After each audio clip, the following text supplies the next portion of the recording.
Saints. Local resident Amy Luter says there's been issues there before when people tried to break into the church. Police have had to take out big groups of people with all their stuff several times. 2 people were inside the building when the fire first broke out. They were treated for minor smoke inhalation. Fire crews were called out for several brush fires in northern Ogden over the holiday weekend. 3 small brush fires broke out on the east side of North Ogden Divide. The cause of those fires is also still under investigation. Our top national story this hour from ABC News. After a holiday weekend that brought tornadoes, hail, and lightning, there's no rest for the storm-weary folks in North Texas. Even as the residents of Valley View, where 7 people died in a twister on Saturday, begin to pick up the pieces, another batch of severe weather has moved in from the northwest. A red kidney-shaped storm painted radar screens at around sunrise and moved into the Dallas-Fort Worth area. The high winds it brought have knocked out power to more than 500,000 homes and businesses. That's ABC's Jim Ryan. Your money at this moment, the Dow is down about 150 points. That's 0.4%. The S&P is basically flat. It's up by just 2. The NASDAQ is up 79, and gold still on the plus side this morning by $23.10. Coming up, beautiful weather. There is just a small chance of rain today and tomorrow, and then it clears out for the rest of the 7-day period and warms up. We'll check it here on KSL, where the news time is 9:02. You know what's great about KSL's traffic coverage? Trained traffic reporters and real listeners. Trading information and making the commute safer and faster for everyone. Every 10 minutes on the 9s, we have you covered on KSL News Radio. A happy place comes in many colors. One that leaves you feeling refreshed. Something that gets you all fired up. Or gives you the space to chill. Whatever your color, bring happiness home with CertaPro Painters and make your happy place your home. CertaPro Painters. That's painting happy. Get started today at CertaPro.com. Each CertaPro Painters business is independently owned and operated. Contractor license and registration information is available at CertaPro.com. I'm Jason Walton, the only Republican political outsider running for the United States Senate. Are you tired of paying more but getting less? Food, gas, interest rates, they've all gone up. Sending more career politicians to Washington is not the solution. They're the problem. They're addicted to spending money we don't have on things we don't need. They're causing inflation as the federal debt goes up and the value of our money goes down. My opponents are big spending career politicians. Trent Staggs, 11 years politicking. Brad Wilson, 14 years. And John Curtis, as a Democrat, began 24 years ago.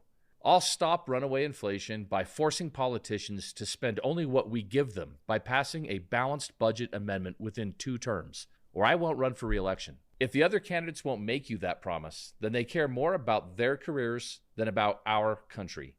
I'm Jason Walton, a candidate for the United States Senate, and I approve this message. Paid for by Friends of Jason Walton for Senate. Discover the best of senior living at Trio Orem and Trio South Ogden. Today's older adults aren't wrapping up their life's journey, they're seeking a new one. And Trio Independent Living is here to help them do just that. With a smart, modern, and connected lifestyle, residents cultivate relationships and maximize independence through signature programs like Prime Fit Wellness that bring living well and well-being to life. Welcome to the new age of senior living. Schedule your visit at leisurecare.com/Utah today. If your water heater's over 10 to 15 years old, congratulations. You've beat the average. What's up, everybody? I'm Mike Wilson with Any Hour Services, and I love hearing stories of people having water heaters that are really old and they're still doing their job. Unfortunately, most of us won't be that lucky. And when water heaters fail, it's usually in spectacularly inconvenient fashion. Whether it's an unexpected cold shower when we're already running late for work, or worse yet, coming home to a flooded basement, it's never fun. If you'd like to look into replacing your water heater before it fails, Any Hour Services is having a sale for any homeowners listening. Whether you're looking for a new tanked water heater or you want to see what upgrading to a tankless would cost, the plumbers at Any Hour Services can show you what options are available. And right now, you can save $400 on a tanked water heater or $1,200 on a tankless. If you think you might be interested, call Any Hour Services today and schedule your free estimate. 801-443-7400. You can Google Any Hour Services. You can even schedule online at anyhourservices.com. No one helps more homeowners than Any Hour Services. Time again for a look at traffic and weather together, brought to you by Dino Day, celebrated on June 1st at all Sinclair locations. It was a morning, Heather, that started off looking like we'd have lighter than normal traffic, but got a little bumpy along the way. It certainly did, and we still have some pretty big delays in the Salt Lake Valley. Most of this is northbound I-15. It'll start just as you come over the point of the mountain from Utah County to Bangerter Highway. You have a slight break, but then you pick up the delays again around 106 South and Sandy, all the way to right before the 33rd South exit in South Salt Lake. That is due to a crash still over on the left shoulder before that 33rd South exit. A lot of emergency crews are on the scene, as well as a tow truck, and that's keeping traffic well below the posted speed limits. Revere Health encourages you to schedule your preventative care and annual checkups to help increase the potential to live your most healthy and active life. Revere Health, your partner in health, your partner in life. Heather Kelly in the KSL Traffic Center. High today expected at 88 degrees, but the clouds are going to stick around. Tomorrow looks much the same. Matter of fact, 5 of the next 7 days will be in the 80s. The only real difference is Thursday when a little spat of cold air comes through and we dip down to 73 degrees. But right now, with all that sunshine, it's 68. I'm Tim Hughes from the KSL Common Spirit Health Studios. Listen online at kslnewsradio.com. We're Utah's news, traffic, and weather station. Dave and Dujanovic, your morning companions for talk, analysis, and key perspectives on Utah's biggest stories on KSL News Radio. United States Senator Mike Lee getting booed off stage. Take a listen to Donald Trump. Support Donald Trump. Restore the Constitution. Thank you very much. Senator Lee was the opening act, the pitch man for Donald Trump for president at this weekend's Libertarian Convention, and we're going to dive into that this morning at our top story. Taylor Morgan in today for Dave Noriega. Hi, Taylor. Debbie, great to be with you today. You are usually a host of KSL at Night, but we got you out of bed a little early this morning on this Tuesday. But you also have a storied history in politics. Give us the brief. Well, I'm partner at Morgan May Public Affairs, a Utah-based public affairs political consulting firm. Spent some time working in Congress. I now primarily work with the legislature and some other campaigns and groups here in Utah. All right, so let's tackle our top local story. Dave and Dujanovic. Special coverage of the top local story. I could not turn away from Senator Mike Lee. Taylor getting booed off stage during that Libertarian Convention. First thing I wanted to know is, why in the world was he there? He's a Republican. Take a listen to Donald Trump. Support Donald Trump. Restore the Constitution. Thank you very much. So he was the opening act. He was a 12-minute speech that Senator Mike Lee gave at the Libertarian Convention this weekend. The opening act to Donald Trump's speech, which lasted about 30 minutes. He was also booed. Yeah. But let's start with Senator Mike Lee. Why in the world was he at a Libertarian convention, do you think? Well, so this is the Libertarian Party convention.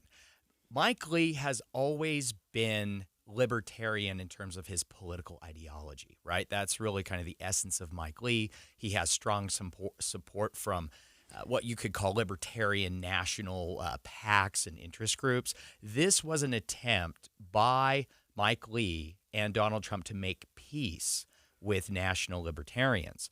It didn't go very well, Debbie, and it didn't help when Donald Trump mocked the Libertarian Party for their very low numbers in national elections. But he still felt like he could get their nomination at this convention. Let's listen to part of what former President Trump said.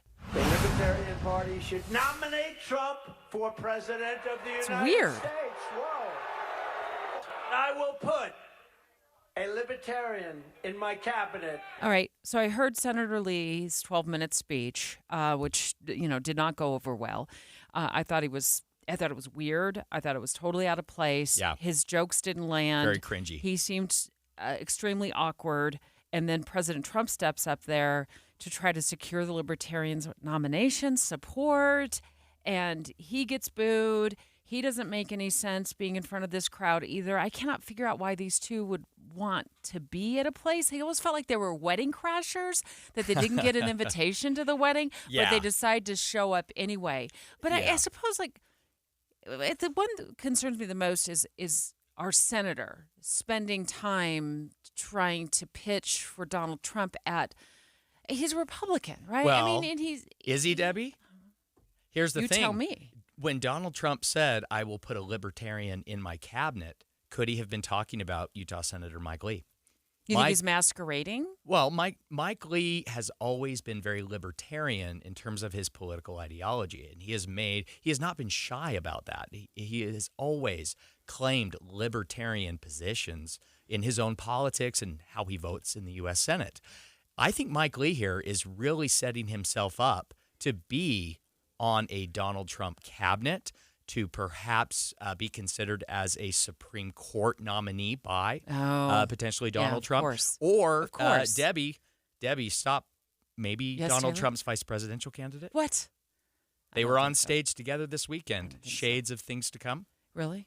There's so many other people who want that job, and they all seem to be kissing up to Donald Trump. They all are. So he's flipped on Trump, though, right? I mean, he in 2016, he if I recall, he didn't vote for President Trump back in the day. That he came out kind of swinging when the Hollywood Access tape was made public of Donald Trump saying extremely inappropriate things about women. Well, fast forward to 2024 and this weekend. And so, in a little while, you're going to have an opportunity to hear from someone. I know you're divided on this person, but I've worked with them, and I want to tell you about where Donald Trump agrees with you on some things, some serious things.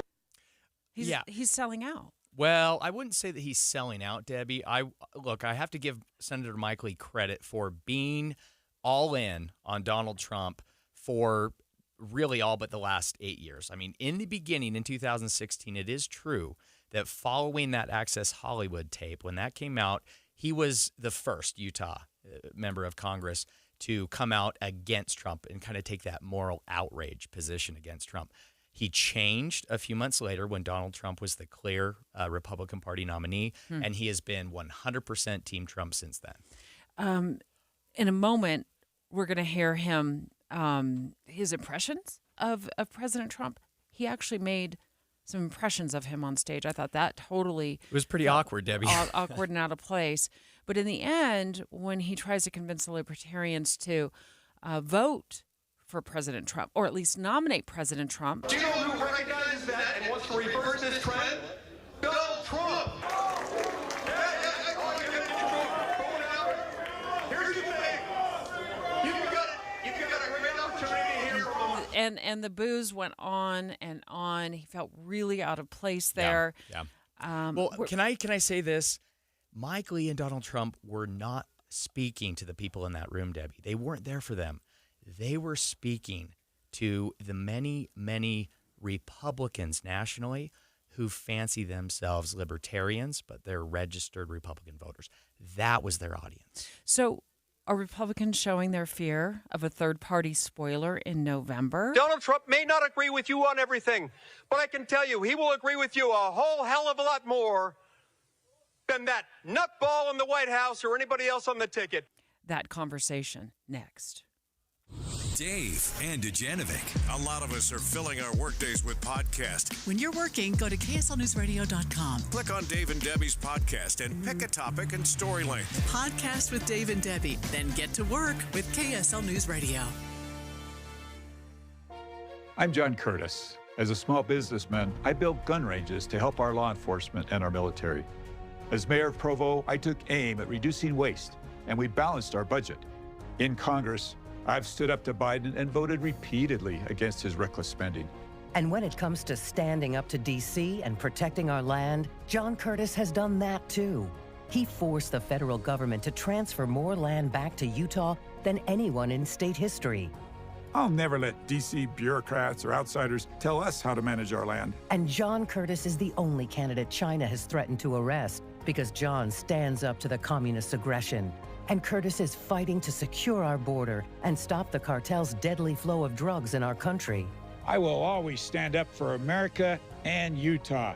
That's why I approve this message. John Curtis, conservative Republican for U.S. Senate. I'd be honored to have your support. Paid for by John Curtis for Utah. Dear class of 2024, you're donning caps and gowns just as things reach a tipping point. War overseas, protests, artificial intelligence. It seems like a lot, but you're just the kind of people to build a new sense of hope. Congratulations, graduates. Make the world proud. And better.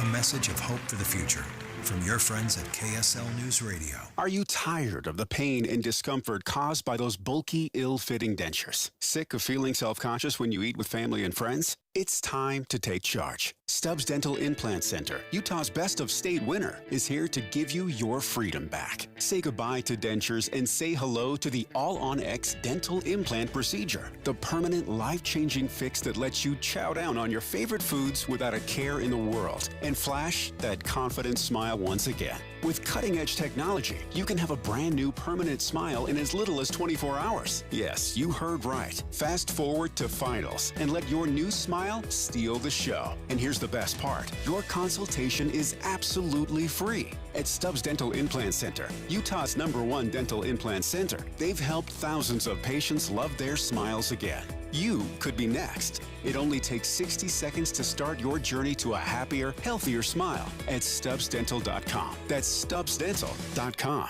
At the heart and soul of the Larry H. Miller Company is the connection between people and the places they share. Because we believe that life takes place. Places for families to live, to laugh, and to heal. Places where recreation meets innovation. Places where entrepreneurship is blended with stewardship. Places built on the value of relationships. From the top of our minds to the bottom of our hearts, we're fully invested and fully committed to making the places that will enrich lives for generations to come. Common Spirit Health. Hospitals, clinics, and caregivers all connected to advance healthcare in Colorado, Kansas, and Utah. Healthcare with human kindness is here. Hello, human kindness. Let's see, if something costs less, but people are happier with it, that sounds like something to look into, and that is MediShare. Maybe you've heard switching to MediShare to pay for healthcare can save many families up to $500 a month, and that is huge. But it's also true that people are way more satisfied after making the switch, too. The member satisfaction rate for MediShare is double that of the typical health insurance plan. Double. MediShare works, too. It's been around for 30 years. Members have shared more than $5 billion of each other's bills. People love having telehealth and a huge nationwide PPO network. So, yeah, really, you can save a ton and like it better. Imagine being happy with how you're taking care of your health care. So if you're self-employed or part of the gig economy, or you just want a plan you're happy with, you can call right now. You'll get a price within 2 minutes. So see what you can save. This is a very, very smart use of 2 minutes. Here's the number you need. Call 844-43-BIBLE. That's 844-43-BIBLE. 844-43-BIBLE. With the three things you need to know this hour, I'm Tim Hughes. First, closing arguments are underway in the former President Donald Trump's criminal hush money trial. Second, a robbery and car chase ended in a crash in Sandy yesterday. Police are still looking for the suspects. And third, police are searching for possible arsonist after a 100-year-old church burned down this weekend. We're going to look for a high today, the warmest of the year at 88 degrees, and right now in Salt Lake City it is 68. As we get you back to David Dujanovic on KSL News Radio. David Dujanovic.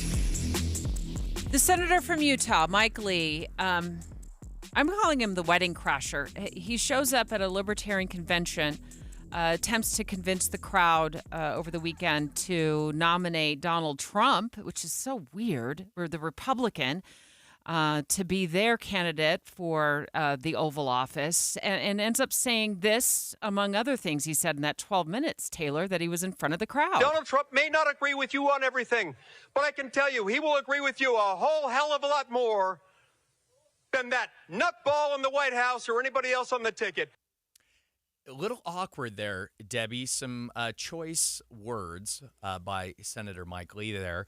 Typically, when he's here in Utah, it would be a heck, and not the double hockey stick word. So you said earlier when we were talking, by the way, Taylor Morgan in today for Dave Noriega, who's taken a couple of days off, and Taylor, of course, host of KSL at Night, and also been on the political scene here in Utah for a number of years. You'd said something earlier that it feels like he's out campaigning on behalf of Donald Trump in order to win a spot either on his cabinet or maybe even a Supreme Court nomination. Like, I don't know who's ready to leave the Supreme Court. Seems like everybody's pretty well set for now. Yeah. Nobody's quite at the age where they're going to age out or be forced out due to age. So revisit that for me for a moment. What makes you think that? Well, I think Mike Lee is perhaps looking for an opportunity with a potential future President Donald Trump and Trump's second term here. I think Mike Lee sees himself as really in the very top tier of Donald Trump loyalists and Trump advisors. He's really inserted himself into Donald Trump's orbit. Donald Trump likes Senator Mike Lee, talks a lot about Senator Mike Lee, has recognized his loyalty and support. There may be an opportunity for Mike Lee to be in his cabinet.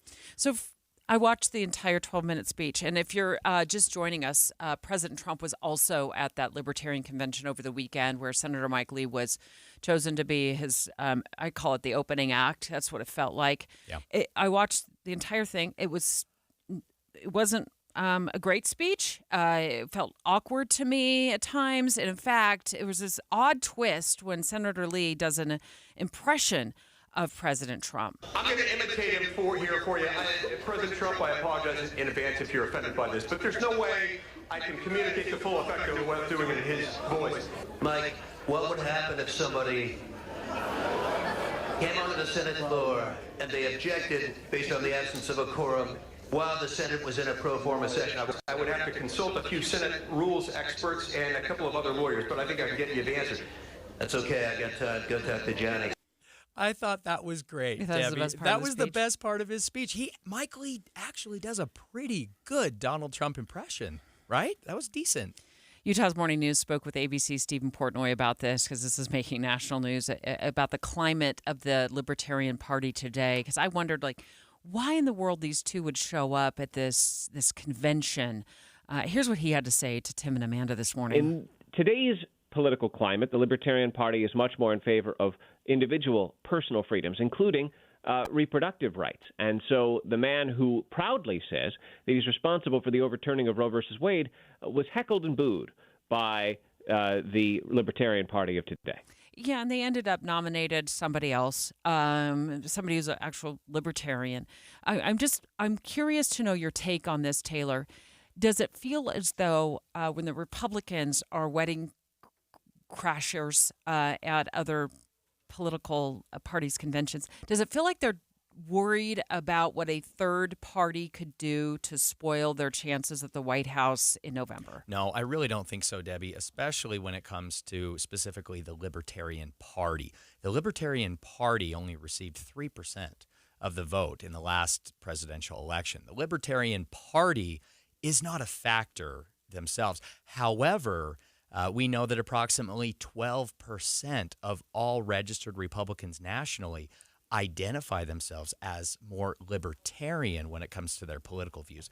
That is the audience to whom I believe Mike Lee and Donald Trump were really speaking this weekend, not the Libertarian Party, but libertarian Republicans. Well, I thought that if any party is going to be hurt by a third party, it would be the Democrats. Maybe. Yeah, I don't know. RFK Jr. is running as an independent. I think he might pull more from Donald Trump than Democrats. But he's been touted as a possible spoiler to either Trump or Biden. Right. So what are your thoughts on him? Well, look, he is just not viable. He is not viable where it matters in a presidential election, and that is in swing states. He's not a factor in swing states, even though he is winning 10 to 15% in national polling. But that polling does not become a factor in swing states when we're talking about the Electoral College. Does Senator Mike Lee's appearance at this convention this weekend, how does this look? I mean, what does this look like to the people of Utah? I feel like this is one of those moments when we can say, like, what are you doing for the people of Utah? Why in the world are you on the campaign trail with President Trump? Unless it's to leave the Senate and get yourself a great, another job on the Supreme Court, as you said, although I don't know what seat's opening up. I mean, there's plenty of controversy on the Supreme Court going on right now, so you never really know between what's going on with Justice Alito and I don't know how many flags that guy owns, but the upside-down flag that was apparently flying, according to the New York Times, at his home in Virginia, and then the other flag, that Appeal to Heaven flag that was flying at his New Jersey beach house for a while, that seems to have some sort of correlation to the far right and the evangelical Christian movement to embed itself more into government. So there's Alito, there's problems that Clarence Thomas has been confronted with. So what do we want our seated senators to be doing? Do we mind that they're on the campaign trail for President Trump? I'm not saying, obviously we know that Senator Romney is not, but is that what we want Senator Lee to be doing? Oh, I personally feel like we have so much going on in this country that needs to be addressed. Yeah. That distractions like this aren't helpful to the people of Utah. They're not helpful to the people of the United States.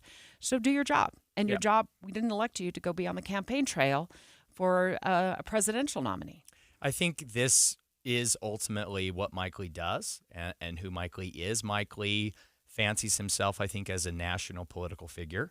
I think Mike Lee clearly sees an opportunity for himself there, a future with a potential Trump administration on a cabinet.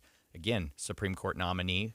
Or, Debbie, you never know. Mike Lee could be a potential pick to be Donald Trump's vice presidential running mate. You keep saying that. I don't buy it. And there's so many people who are kissing up right now to Donald Trump to be his VP nominee that I'm not. That's a really crowded field. Yeah. I don't know why Senator Mike Lee would be the guy. I don't. Sure. Explain why. Well, he was at Donald Trump together. He introduced him this weekend. I think that's an example of the trust and confidence that Donald Trump has in Mike Lee. And again, I believe that when Donald Trump said this weekend that he would put a libertarian on his cabinet, I think he may have had Mike Lee in mind, at least as a cabinet level position. I do think that Donald Trump is considering Mike Lee as a VP pick. Potentially, that has been reported from sources around Donald Trump that Mike Lee's name has been out there. And of course, there are many others, but ultimately, we have seen with Donald Trump that loyalty is number one. And so it's going to be very difficult for anyone who has run against Donald Trump, like a Nikki Haley or a Ron DeSantis or anyone else, to be his pick. But we have also seen Donald Trump turn on people on a dime. Absolutely. On a dime. Absolutely. Unpredictable. We don't know. This is just me speculating as a possibility, and I think it is a possibility. I'll speculate away. It makes for great talk radio on a Tuesday morning. Thanks, Taylor, for your insights on that. Straight ahead, I'm going to pick your brain on this proposal for Salt Lake City Mayor Aaron Mendenhall to get a $44,000 a year pay increase. So when I saw that, I thought, what world are we living in? What world are we living in that the elected leader gets a $44,000 a year pay increase? And if she gets it, she'll make more than the mayors of Denver, of Portland, of Phoenix, and more than Governor Spencer Cox. What's your hot take on a $44,000 pay increase? It would put her over $200,000 a year. At a time when inflation is running rampant, when Salt Lake City is also considering raising the sales tax to subsidize billionaires with a new hockey stadium, she has proposed the largest budget in the history of Salt Lake City, and now she also wants to give herself a 26% pay raise, Debbie. It doesn't add up. But I would also argue that $44,000 a year is not going to cover the cost of rebuilding a block or two for the new revitalization zone. It just seems that's going to be that's not even hardly anything. Right. I think here's what I think. But taxpayers can't afford it, Debbie. Salt Lake City taxpayers can't afford all of these tax raises and salary increases. Well, let's see what the court of public opinion says on a $44,000 a year pay increase. I'll tell you exactly how much she'll be earning next. 9:30 at KSL News Radio. I'm Tim Hughes with a look at some of our top stories this half hour. Thousands of athletes are preparing mentally for the stress and anxiety of the upcoming Summer Games in Paris. Counseling and sports psychologist Dr. Natasha Trujillo says grief is also commonly felt among Olympic athletes during and after the Games. They have worked for 4+ years to get to that stage, and then to not get the goal that they're all after. They all want the same thing. There's a lot of loss there. She says one of the best ways athletes deal with grief is being patient and talking openly about their feelings with others. Real Salt Lake's unbeaten streak continues. The team went 3-3 in a draw this weekend against FC Dallas. They were down 3-0 in the second half, and they made a quick comeback. This is the team's 11th straight game without a loss. Now our top national story this hour from ABC News. Law enforcement in southeast Louisiana are searching for 2 inmates who broke out of a local jail over the weekend. He's only 19, but Omarion Hookfin has been charged with murder. He and 20-year-old armed robbery suspect Jamarcus Cyprian escaped from the Tangipahoa Parish Jail on Sunday. Law enforcers think they're far from the area now. They're warning anyone who tries to help them that they are committing a crime. ABC's Jim Ryan says the escapees are considered dangerous. Your money at this moment, the Dow's still down. It's the only one in the red to this hour. It's off 135 points. The S&P is up, but less than 5, and the NASDAQ is in the green this hour by 91 points. Coming up, hottest day of the year on the way today, and still just a slight chance of some showers. We'll take a closer look next. KSL News Time, 9:32. We hope you have the right app on your phone for news. You probably have dozens. But the KSL News Radio app, well, it makes our live stream super easy. Plus, our talk shows are right there as podcast for your workday. That's the app for KSL News Radio. Look, we know you've needed some new electrical work done to your house for quite some time. Maybe you need your outlets replaced because every time you plug something in, the plug falls out. That's not good. Maybe you need some new ceiling lights because your lighting is so old and the windows, they're dingy and you need some better lighting in your kitchen. Master Electrical. You've got to give Master Electrical a call. Get these checked off your to-do list for this summer. You'll love their upfront pricing guarantee. And Master Electrical proudly serves so many communities in Utah, from Logan to Santaquin. What I love about Master Electrical is that they are always open, including for emergency services. So do what you've been putting off. Get it done. Give Master Electrical a call and get their upfront pricing guarantee, which means the price they quote you up front is the price you're going to pay when the job is done. 801-543-2222. Again, 801-543-2222. Or you can always check them out online at masterelectrical.com. Paid for by the Lyman for Utah Committee. Over the last 3 years, the average homeowner has seen their property taxes increase 55%. So what we're doing is taxing people on inflation. And that's not right. We've got to do something about that. As the governor, I would ask the legislature to give me a bill that stops taxing unrealized gains on people's homes. I'm always more concerned about the balance in the family's checkbook rather than in the state's checkbook. I'm Phil Lyman and I'm running for governor. Phil Lyman for governor. It's complicated. These days, that's how people even describe their relationship status. When it comes to the latest complexities in your car, it's gotten really complicated. The experts at AAMCO undergo the most rigorous training to stay on top of the latest car technologies, so there's nothing we can't fix. Well, except for that complicated relationship. When it comes to that, you're on your own. AA, MCO. Check engine light on? We'll check it for free.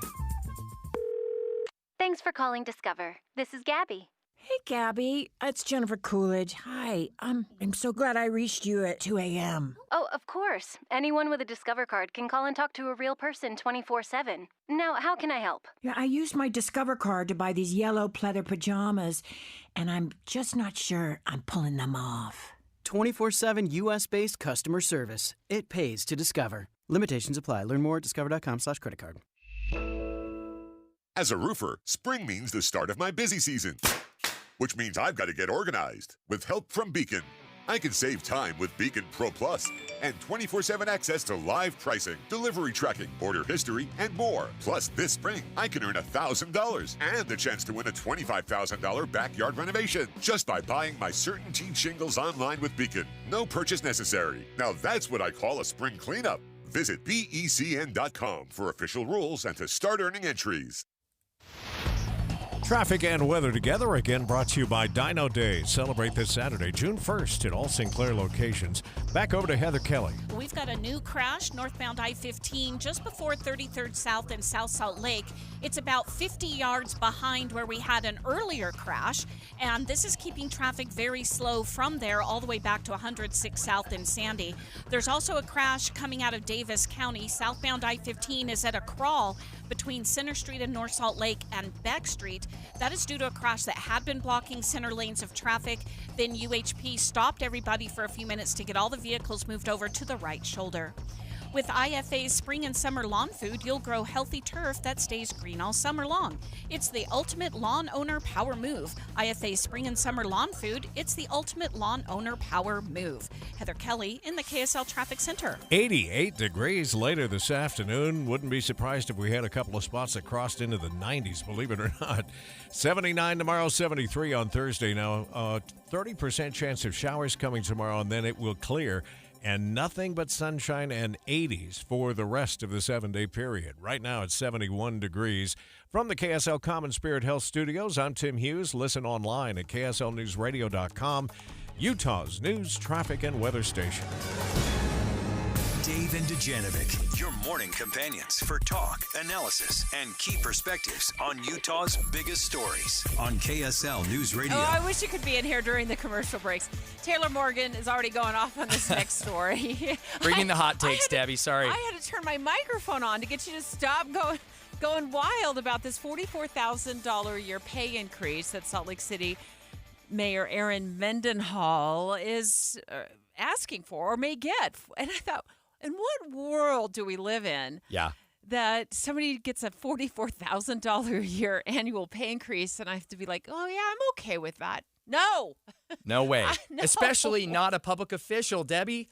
This is public service. I want to get on board. It is not market rate compensation. It is public service. You sacrifice a CEO level market rate salary when you run for mayor. Well, look, I don't think anybody should volunteer for these positions. I think we're far past the time where we have like the volunteer fire department where a bunch of people get, dressed in the middle of the night and then run to the firehouse. I think we're far beyond, mayors that need to be, voluntold to do the position. But her salary, if she gets this raise, would be almost 112. Oh, excuse me. Check that. Fact check. Oops. $212,000 a year. How does that hit you? It hits me like a ton of bricks, Debbie. And this is when I'm glad I don't live in Salt Lake City, because I'm facing a tax cut or a tax hike, a sales tax hike to pay for some stadium and downtown redevelopment. I'm facing inflation. The cost of living in Salt Lake City is out of control. And now the mayor wants a 26%, $44,000 salary increase. I think, Debbie, I'm not happy about this. I live in Draper. If I lived in Salt Lake City, I would be losing my mind. So that's a lot more than the 5% increase that's being proposed for city employees, according to this article our own Amy Kobe posted on KSLNewsRadio.com.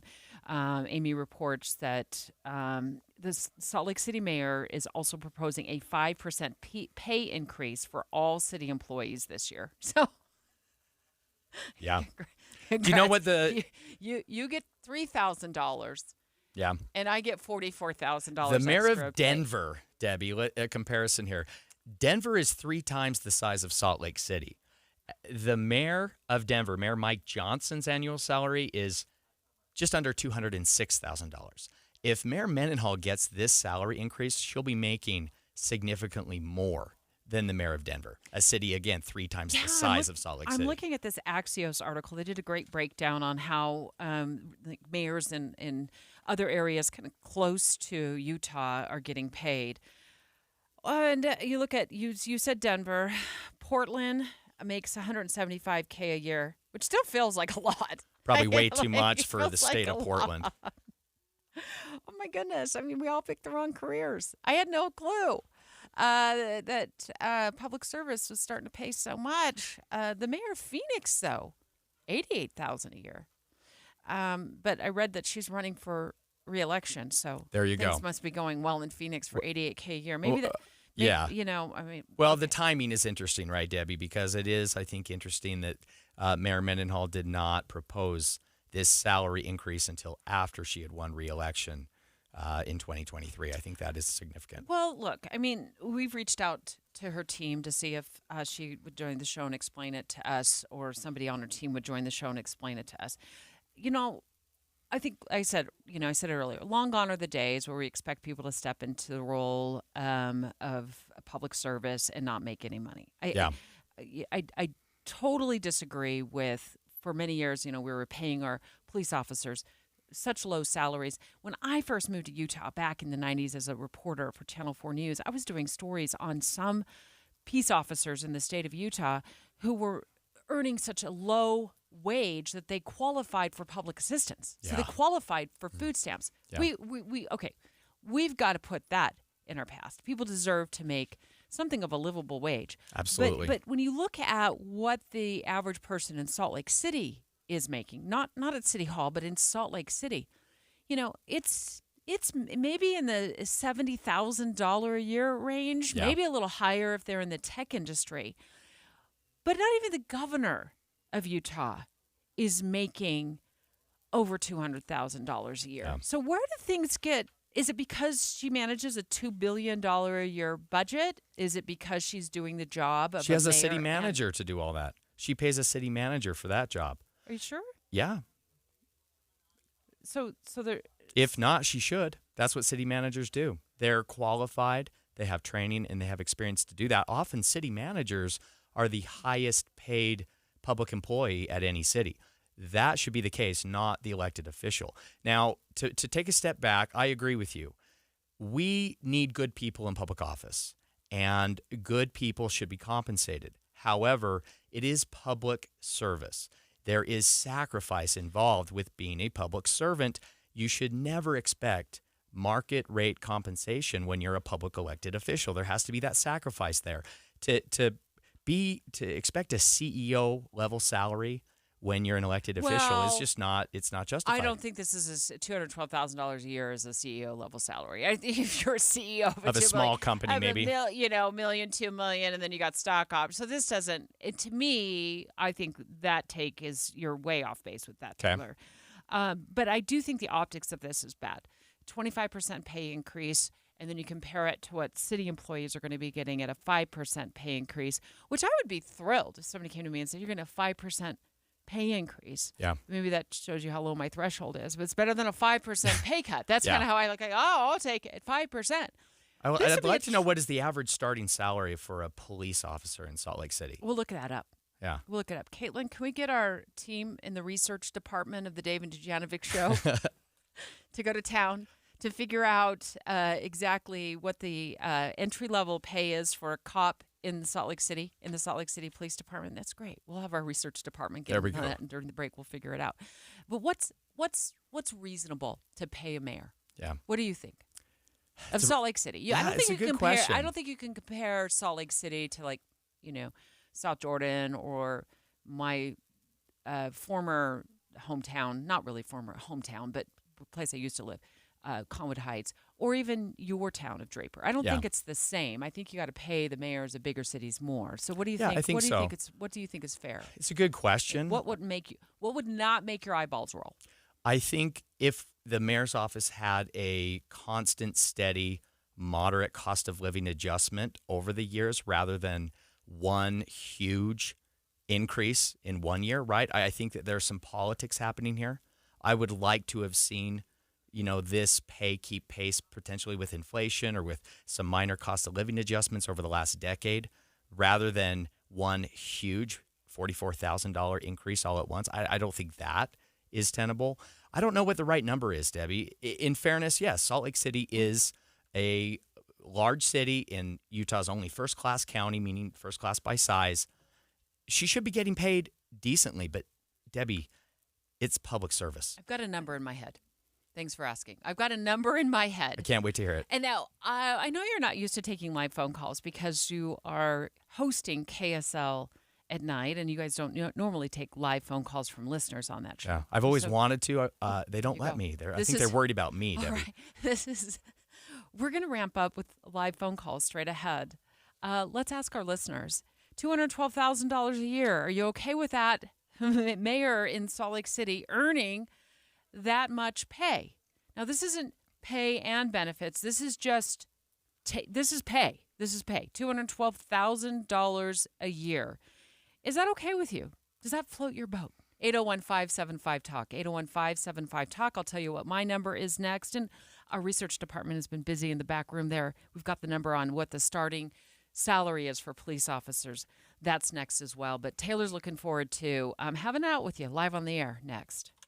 Dave and Dujanovic. You know KSL is the only news radio for your car, right? The only news radio for your smart speaker. Come here in the morning. It's the latest news and traffic. In the afternoon, news and updated weather. We have you covered at KSL News Radio. With almost 9,000 reviews on Google and countless before and after pictures and videos, SodaWeightLoss.com has helped people turn their lives around, get off the medications, and stay healthy for the rest of their life. Like Nick, who let go of 42 pounds in 5 weeks. Before this, I was pre-diabetic. I had high cholesterol and acid reflux. And when I went to the doctor last week, I had none of those things. She took me off all of my medicines. It's been almost a year since my doctor told me I was type 2 diabetic, which was a real sobering moment. But as it turns out, the wake-up call I'd been needing. He put me on medication, but said it was still early enough to be reversed if I made some life changes. With the help and encouragement of Soda's amazing nutritionists and dietitians, I let go of 70 pounds in 5 months. Now I finally like how I look, but more importantly, I'm no longer diabetic, and even my sleep apnea has dramatically improved. Don't wait anymore. Go to SodaWeightLoss.com to get started. SOTA weightloss.com. Soda stands for, say it with me, state of the art. At KSL News Radio, we have a 30-year legacy of honoring Utah teachers, but we can't do it without your help. Please tell us about an important teacher in your life on the KSL Teacher Tribute Wall, presented by Cypress Credit Union. Each month, one lucky teacher wins a $500 gift card from Cypress Credit Union, a $250 gift card to Harmon's, plus season tickets to Hale Center Theater. Say thanks to your teacher today at kslnewsradio.com/teacher from Cypress Credit Union and KSL News Radio. Good morning, baby, it's a brand new day. Norwegian Cruise Line's Memorial Day sale is back. Book today and get 70% off second guest on vacations to incredible destinations like Europe, Alaska, and Hawaii. Wake up in a new destination nearly every day and enjoy free unlimited open bar, specialty dining, and more. Visit ncl.com, call your travel advisor, or 1-888-NCL-CRUISE. This offer ends May 31st. Norwegian Cruise Line. Ships registry the Bahamas and USA. Restrictions apply. The rest of my life gon' start today. Family Talk with Straight Talk. You give and you give. It's time to get with Straight Talk Wireless. You get a reliable 5G network and unlimited data, and you get to choose who joins your family plan starting as low as $25 a line. Does it have to be family? It can be family or people you like. Get more lines and more savings. Switch to Straight Talk for family plan starting as low as $25 a line per month for 4 lines. Find us at Walmart and StraightTalk.com. For network management practices, visit StraightTalk.com. Family plan discount with 4 lines, all on the Silver Unlimited plan. Taxes and fees apply. This is the story of the one. As a maintenance engineer, he hears things differently. To the untrained ear, everything on his shop floor might sound fine, but he can hear gears grinding or a belt slipping. So he steps in to fix the problem at hand before it gets out of hand. And he knows Grainger's got the right product he needs to get the job done, which is music to his ears. Call, click Grainger.com, or just stop by. Grainger, for the ones who get it done. Hello, I'm Case Lawrence, and I'm running for Congress. Our skyrocketing national debt is the greatest risk to the American dream. We can fix America's debt crisis, but not with politicians who are more worried about their next election than America's next generation. I'm not a politician. I'm a problem solver. I hope you'll join me. I'm Case Lawrence, and I approve this message. Paid for by Case for Congress. Tonight on NBC, summer's #1 show is back. America's Got Talent. Are you ready? With all the drama. $1 million on the line. all the emotion. It would have been easier for me to give up, but I just can't do it. And even more life-changing golden buzzers. You know what's going to happen right now? This. Join Terry, Simon, Howie, Heidi, and Sofia Vergara. The new season of America's Got Talent premieres tonight on NBC. Tonight on KSL, you know what these street signs mean. Others not always obvious. I don't know which one applies to where. Confusing signs leading to unrighteous towing on Utah streets. Go outside, my car's gone. Who's responsible? I didn't know where else to go, and I just wanted to contact you to see what you could do. KSL's Matt Gephardt uncovers ways you can fight back when your car is hooked. The signs have to be clear, and they have to be consistent. Get Gephardt to know before you're towed. Tonight at 10. With the three things you need to know this hour, I'm Tim Hughes. First, the Chad Daybell trial continues today in what could be the last day of testimony. Second, a Riverdale drive-in movie theater will be demolished to make way for a housing development next week. And third, the number of Utah parents reporting their child has ADHD is growing, and some patients are struggling to find medication. We're going to shoot for a high today of 88 degrees and right now 72 in Salt Lake City. Back to Dave and Dujanovic on KSL News Radio. Dave, and Dujanovic. The mayor of Salt Lake City might get a pay raise, which would make her annual salary, close to $212,000 a year. We're going to take your live phone calls, 801-575-TALK. You wanted to know, Taylor, what the annual kind of starting salary was for a police officer, and our D2 research department looked it up for you. What'd you find? Excellent. Debbie, the starting salary for a police officer in Salt Lake City is about $61,000 a year. Oh, so a lot less than $212,000. Slightly, a lot less. We could perhaps hire multiple new police officers in Salt Lake City for the Aaron Mendenhall's new salary, right? It is a $44,000 increase per year, Debbie. So if over a few years we could add some officers to the team at the Salt Lake City Police Department. Look, I'm all for pay increases. I want people to succeed in life. You work hard, you should earn a decent salary. But when I saw that pay increase would be $44,000 a year, a 25% pay bump, the first thing that popped to mind is, what world are we living in that anybody gets a $44,000 a year pay raise, let alone a public official? Now, this isn't official yet, but if it happens, it would be 25% pay increase for her to $212,000 about a year. That doesn't include benefits, right? Yeah. Debbie, that's just wages.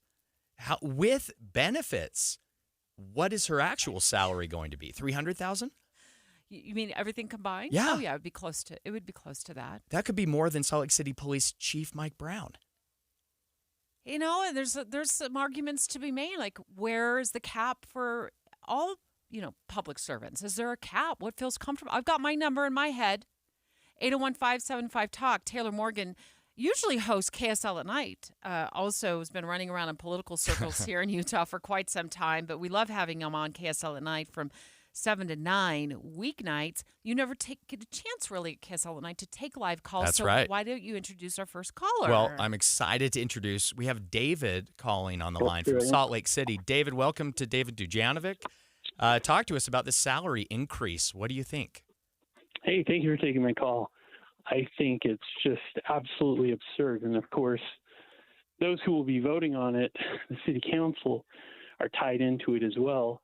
And their pay will go up by 25% as well. I think This is the worst city council and mayor, most corrupt in living history. And I remember back to, Ted Wilson, Didi Cordini. This is just absurd. I don't know that I don't approve of the word corrupt unless we don't have any proof of that. Just because somebody's getting a pay raise does not mean they're corrupt. So I want to scratch that from the record. Yeah. If you have heartburn with a pay increase, say it, and tell us why. But just to throw out random allegations that don't come with any sort of proof, no. Yeah. My number is this: $150K a year. Okay, why?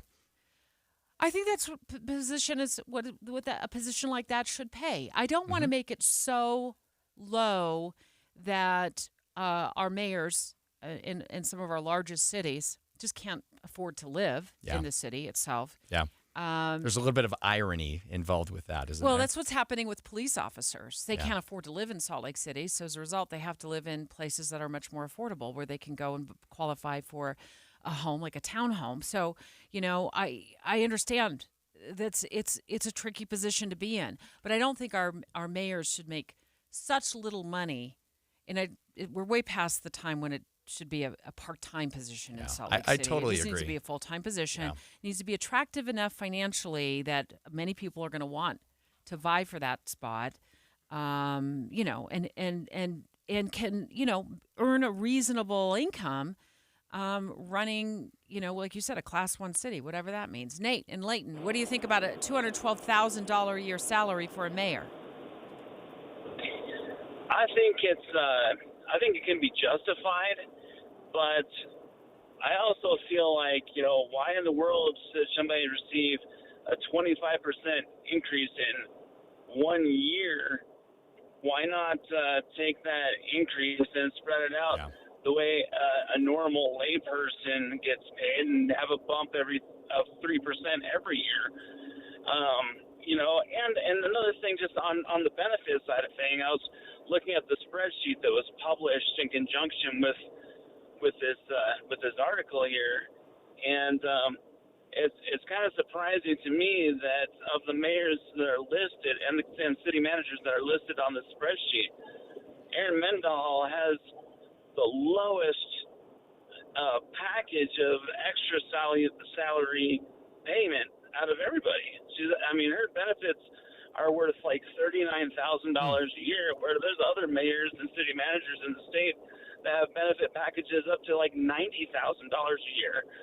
So there's something has to happen with her being, in charge of the largest city in the state. But I think a more gradual approach, and maybe look at her benefit compensation as well. Well, I think what happens here is that a lot of times these raises fly under our radar. Yeah. They're all public. You can go online. We're online right now at this Transparent Utah website, and you can look up every public employee's salary. It's posted by the state auditor's office, and her salary is on there as well as all of the other. So I think what happens is these salaries typically kind of fly under our radar. We don't pay attention to it. And then all of a sudden it's a 26% pay increase or whatever, and we all go like $44,000 a year. That's ridiculous. But, like, for example, it would be more than what Utah Governor Spencer Cox makes. Does he make enough as governor? He makes $183,000 a year. Yeah. And do their benefits compensate for, I don't know what those benefits look like. Are they just, it's got to be more than health care if it's a $60,000 or $70,000 a year in benefits package. Maybe it's a car, maybe it's a contribution to a retirement account or a 401k type of account. It's so tough, Debbie, because one of our biggest problems, I think, in this country is that people who are really qualified and could be very good public servants, elected officials, just don't want to do the job because of all the baggage it comes with the politics, with the scrutiny, with, the potential issues to personal and family life. And they also don't want to give up the salary, taking the salary cut, perhaps coming from the private sector. We need good qualified people in office, and I do believe they should be compensated, but it's a sacrifice. It has to be a sacrifice. Otherwise, we end up with career politicians who are running for the salary, not the service. The optics of this is not good. It's not good. And I think our last caller made a great point, and I agree. This should have been done gradually over time with cost of living increases done incrementally rather than one big lump sum. And really the lump sum to me seems it was held off on for political purposes. Next, closing arguments today in former President Donald Trump's trial in New York. See how it goes. This is a very dangerous day for America. It's a very sad day. We're going to take you live to New York, where closing arguments are unfolding this morning. Tim and Amanda reporting on it first thing this morning, and we're going to see how things are going there next when ABC News joins us.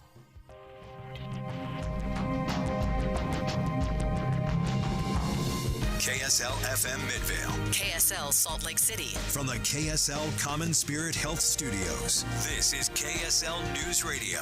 Utah's news, traffic, and weather station. It's 10 o'clock at KSL News Radio. I'm Dan Bomas. KSL's top story this hour, police searching for possible arsonists after a 100-year-old church building burned down over the weekend. This had been a meeting house for the Church of Jesus Christ of Latter-day Saints. Local resident Amy Luter says there have been issues there at the Wells building before when looters tried to break into the church. Police have had to take out big groups of people with all their stuff several times. 2 people were inside the building when the fire broke out. They were treated for minor smoke inhalation. Our top national story this hour from ABC News. Closing arguments underway in New York in the hush money trial for former President Trump. The former president accused of falsifying business records and violating campaign finance laws before the 2016 election, when prosecutors say he tried to cover up an alleged tryst with adult film actress Stormy Daniels. Your money at this moment, the Dow Jones average down on the day right now, 151 points, while the NASDAQ is up 90. And our KSL weather, welcome to sunshine. That's next. KSL News Time, 10:01. It's a priority for us at this station to bring you all sides of a story and to talk about the news fairly, completely. Get all the facts and be really aware. Utah's Morning News with us, Tim and Amanda. Weekday mornings 5 to 9 on KSL News Radio. Odds are, if you have a 401k, it's set up with your payroll provider or an insurance company. I'm Jeff Jr. with Trajan Wealth, and if you're using your payroll provider or an insurance company for your 401k, the employer may be overpaying for the plan, the employees may have blasé investment options, and those blasé investment options may cost more than they should. Not with Trajan Wealth. Call us today, 801-899-7600. That's 801-899-7600. Services offered through a third-party partner. Hey there, you in aisle 2. I see you by the fiber and laxatives. You still using those to manage your constipation with belly pain? If your symptoms keep coming back, you may have irritable bowel syndrome with constipation, or IBS-C. So you may need more than over-the-counter treatments to manage it. Ask your doctor about how Linzess can help you get ahead of it. Linzess linaclotide is a prescription medicine that treats IBS-C in adults. It's not a laxative. It's a once-daily pill that helps you get ahead of your symptoms. It's proven to help you have more frequent and complete bowel movements and helps relieve overall abdominal symptoms, belly pain, discomfort, and bloating. These symptoms were studied in combination, not individually. Do not give Linzess to children less than 2. It may harm them. Do not take Linzess if you have a bowel blockage. Get immediate help if you develop unusual or severe stomach pain, especially with bloody or black stools. The most common side effect is diarrhea, sometimes severe. If it's severe, stop taking Linzess and call your doctor right away. Other side effects include gas, stomach area pain, and swelling. Learn more at linzess.com or call 1-800-LINZESS. I'm John Curtis. As a small businessman, I built gun ranges to help our law enforcement and our military. As mayor of Provo, I took aim at reducing waste, and we balanced our budget. In Congress, I've stood up to Biden and voted repeatedly against his reckless spending. And when it comes to standing up to D.C. and protecting our land, John Curtis has done that too. He forced the federal government to transfer more land back to Utah than anyone in state history. I'll never let D.C. bureaucrats or outsiders tell us how to manage our land. And John Curtis is the only candidate China has threatened to arrest because John stands up to the communist aggression. And Curtis is fighting to secure our border and stop the cartel's deadly flow of drugs in our country. I will always stand up for America and Utah. That's why I approve this message. John Curtis, conservative Republican for U.S. Senate. I'd be honored to have your support. Paid for by John Curtis for Utah. Traffic and weather together brought to you by Dino Day. Celebrate on June 1st at all Sinclair locations. And here's Heather Kelly. We've got a multi-vehicle crash northbound I-15 just before 7200 South in Midvale. At least 7 vehicles involved in this one. It's blocking 3 left lanes of travel and the left shoulder. So everybody's having to get by in the 3 right lanes, and that is back traffic up to 106 South in Sandy. As you continue northbound, there's another crash just before 33rd South in Murray. All those vehicles are over on the left shoulder. Southbound I-15 still at a crawl between the North Interchange and Beck Street due to a crash in the final cleanup stages over on the right shoulder. Box Elder County has gone to the birds. Spring migration is here at Bear River Migratory Bird Refuge. See what visitors are chirping about with Box Elder County. For info, activities, and more, visit boxeldercounty.com. Heather Kelly in the KSL Traffic Center. Partly cloudy and warm today with a high of 88. Highs drop back into the 70s tomorrow and Thursday, and then warm back into the 80s for the weekend. And right now, we're at 73 degrees with sunny skies. I'm Dan Bomas from the KSL Common Spirit Health Studios. Listen online at kslnewsradio.com. We're Utah's news, traffic, and weather station. Dave and Dujanovic, your morning companions for talk, analysis, and key perspectives on Utah's biggest stories. On KSL News Radio, Dave and Dujanovic. Special coverage of the top national story. So closing arguments have been underway today. Utah's Morning News, Tim and Amanda Taylor reporting on this morning. Taylor Morgan in for Dave Noriega has taken a couple of days off. Taylor, one of our hosts of KSL at Night. And right now, CNN is bringing us up to date. They're saying that Trump's defense team is making closing arguments. What have you made of this trial in New York where former President Trump, is accused of falsifying business records, violating campaign finance laws? Way back in 2016, he's facing some 34 counts, and these are criminal charges. What do you make of all of this? They're felony criminal charges. I think Donald Trump's defense team did a very good job discrediting Michael Cohen, as if he needed to be discredited. But the revelation on the stand that somehow the prosecution was surprised by, that Michael Cohen stole money from the Trump organization, that to me, coming out at that moment, was significant. I don't know that the defense is going to win on all these charges, but certainly a strong defense, interesting case, quite the spectacle, Debbie, and a lot of media coverage and airtime for former President Donald Trump. Really is, I think, the most significant outcome as of now. Well, he's used this. See how it goes. This is a very dangerous day for America. It's a very sad day.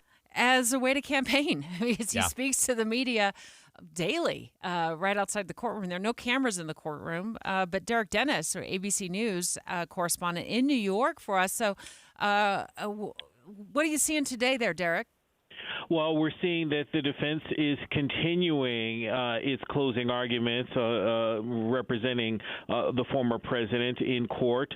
Defense attorney Todd Blanche spending all morning long on his main point that Trump did not falsify business records, that there is no paper trail directly tying the former president to this payoff of Stormy Daniels, this alleged payoff to cover up an alleged relationship, or at least an alleged sexual encounter between the two. That's the crux of the case.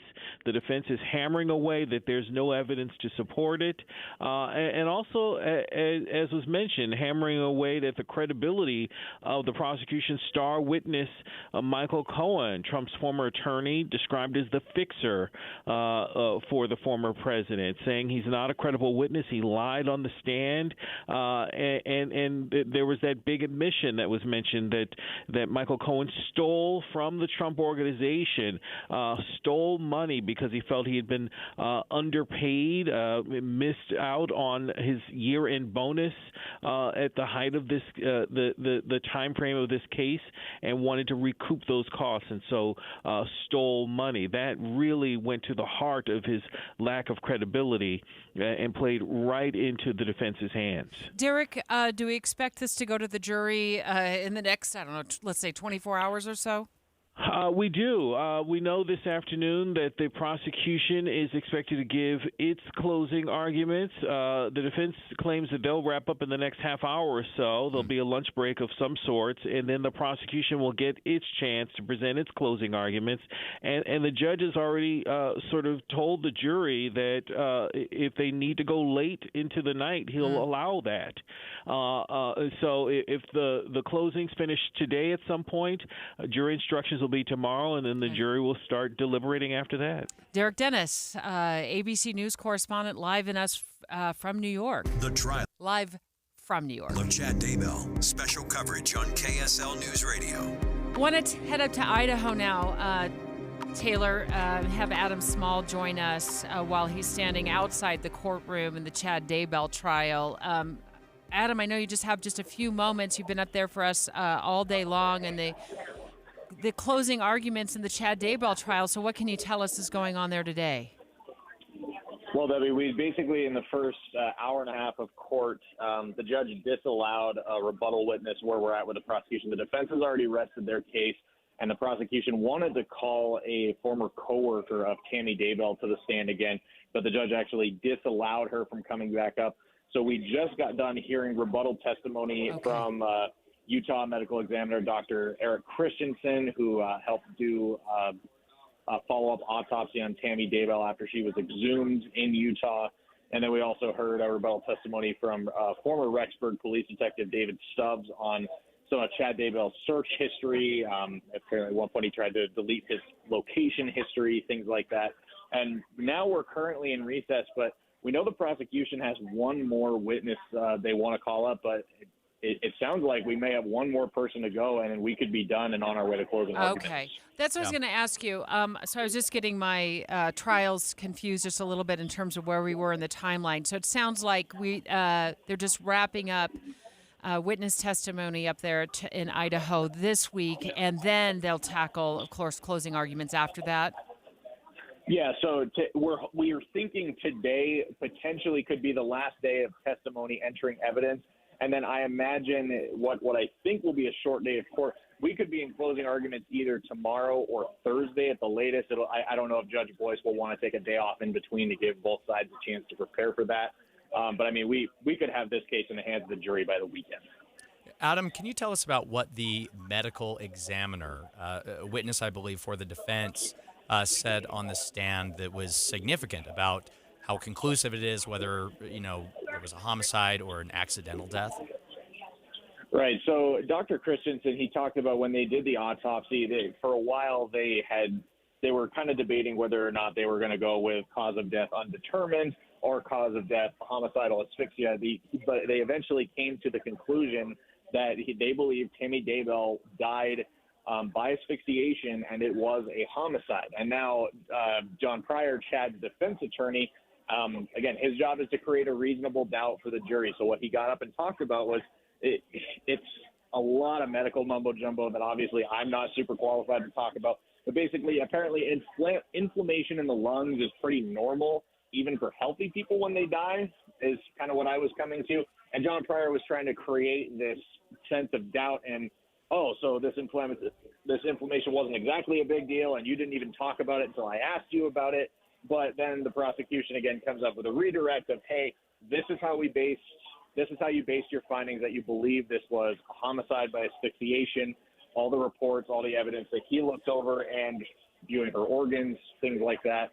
But again, the inflammation in the lungs was probably the biggest thing where John Pryor tried to do his job in creating a reasonable doubt. And you're specifically referring to the death of Tammy Daybell, Chad's first Correct. wife, right? Yeah.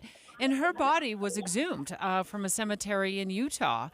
Did that come up at all that you when you were listening in court, Adam? Well, they didn't talk about how they exhumed her body very much. It was more so on the autopsy after she was exhumed. But, I mean, that was a crucial part of the case for people who aren't familiar. I mean, you're talking about Tammy, died unexpectedly. There was no autopsy done in Idaho. She was buried in Springville, I believe, where she spent most of her life. And then they exhumed her body because they suspected there could have been foul play. And that's the big thing to know is that when they did that autopsy, and Dr. Christensen stood by that again on the stand today, that he believed that she was killed, she was murdered and suffocated, died by asphyxiation. Well, we'll let you get back into court. We know there's certain decorum rules you got to follow there, Adam. Want to make sure you don't get locked on the wrong side of the door there. Get back in court. And then, of course, still Adam Small, KSL News Radio, covering the Chad Daybell trial for us. He'll be with Jeff Kaplan this afternoon to bring you the very latest. Straight ahead, a new study shows what I think a lot of us already feel, but particularly if you are parents of young children, that you are financially just barely hanging on. Yeah. Let's talk about that next, Taylor. Dave and Dujanovic. Dave and Debbie go out of their way to make sure you hear all sides of a story. They're working the phones to get several viewpoints on for you. Hi, it's Tim and Amanda. We get you the full story, too. We have you covered on KSL News Radio.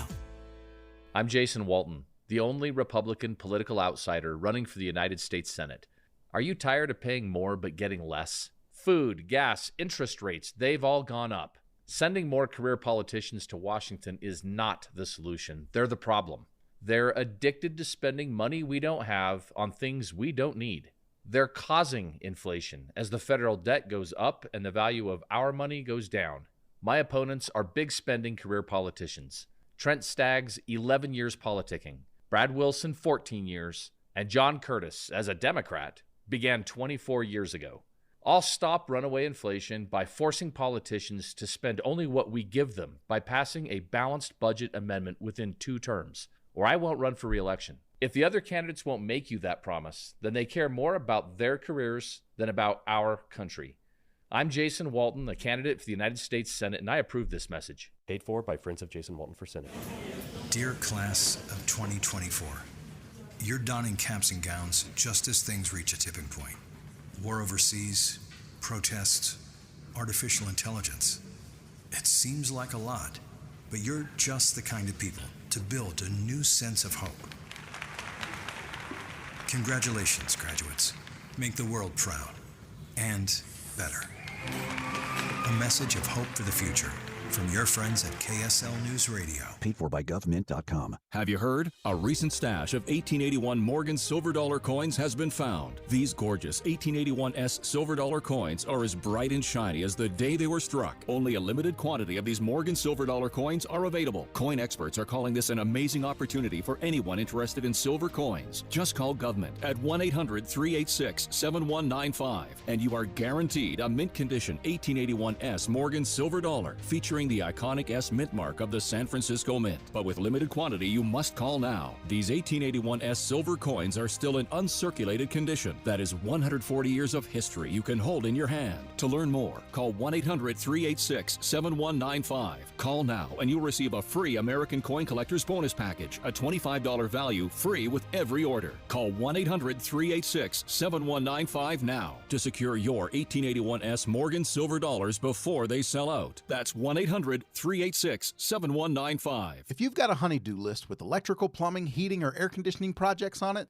Any Hour Services can help. Call Any Hour Services, electrical, plumbing, heating, and air. anyhourservices.com. When the weather warms up, it's like a stampede, except instead of dust stirred up by hundreds of hooves, it's a cascade of phone calls to Advanced Window Products. This is Jeff Kaplan. Soon as the sun shines and the snow's gone, people want new windows and frames from Utah's #1 custom window maker, and the wait for installation grows longer. But right now, you can get near the front of the line by calling for a quote and get $2,500 off when you purchase 10 windows or more. That's on top of the incredible savings for the highest quality double pane windows and frames, any style, any color. See, at Advanced Window Products, they actually build the windows here in Utah, they install the windows, and they guarantee them for life. There's no middleman, and they can pass the savings on to you. They even offer buy now, pay later. So get in before the wait grows longer and get the $2,500 off. Get your new windows this spring. Make the call. Advanced Window Products, 801-850-9100. That's 801-850-9100. Or visit AdvancedWindowsUSA.com.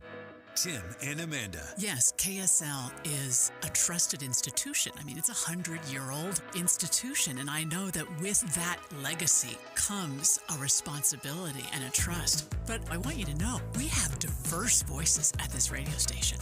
Young people, we have people of all different ages, of all different cultural backgrounds, who put their 2 cents into what stories we cover from day to day, a voice that is given to those stories. Well, I've been kicking around the Salt Lake City market for 40 years. I felt like I needed a decade of radio under my belt before I even attempted to climb that mountain.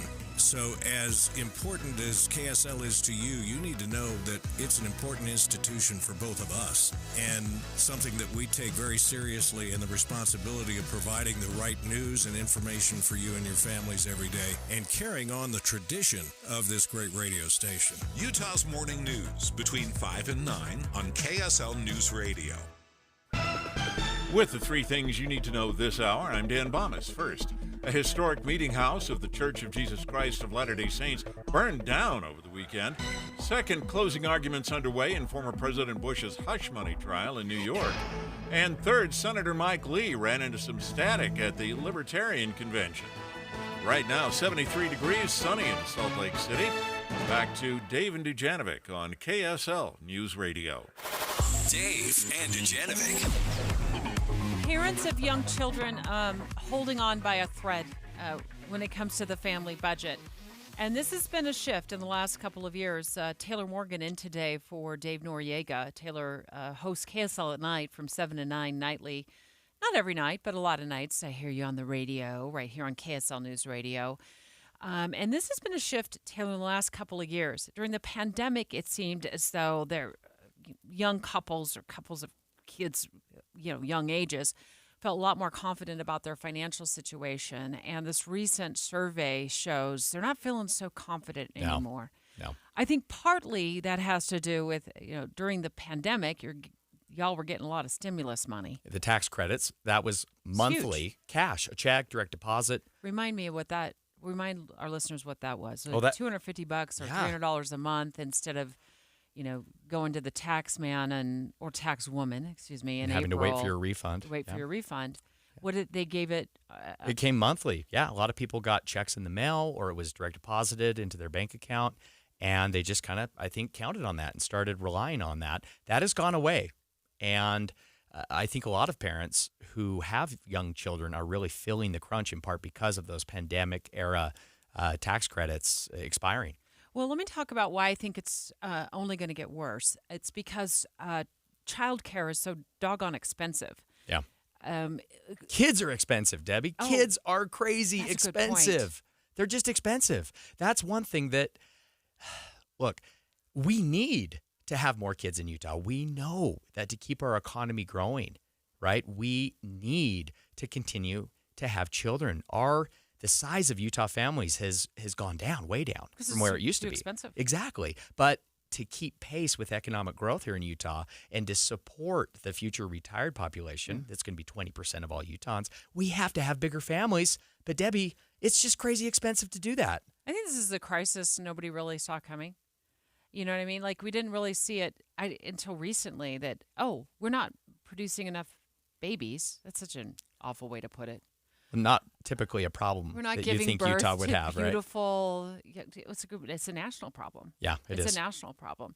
And now we're looking at the future and thinking, okay, we're not going to have enough future taxpayers to keep us afloat, right. sustain our economy.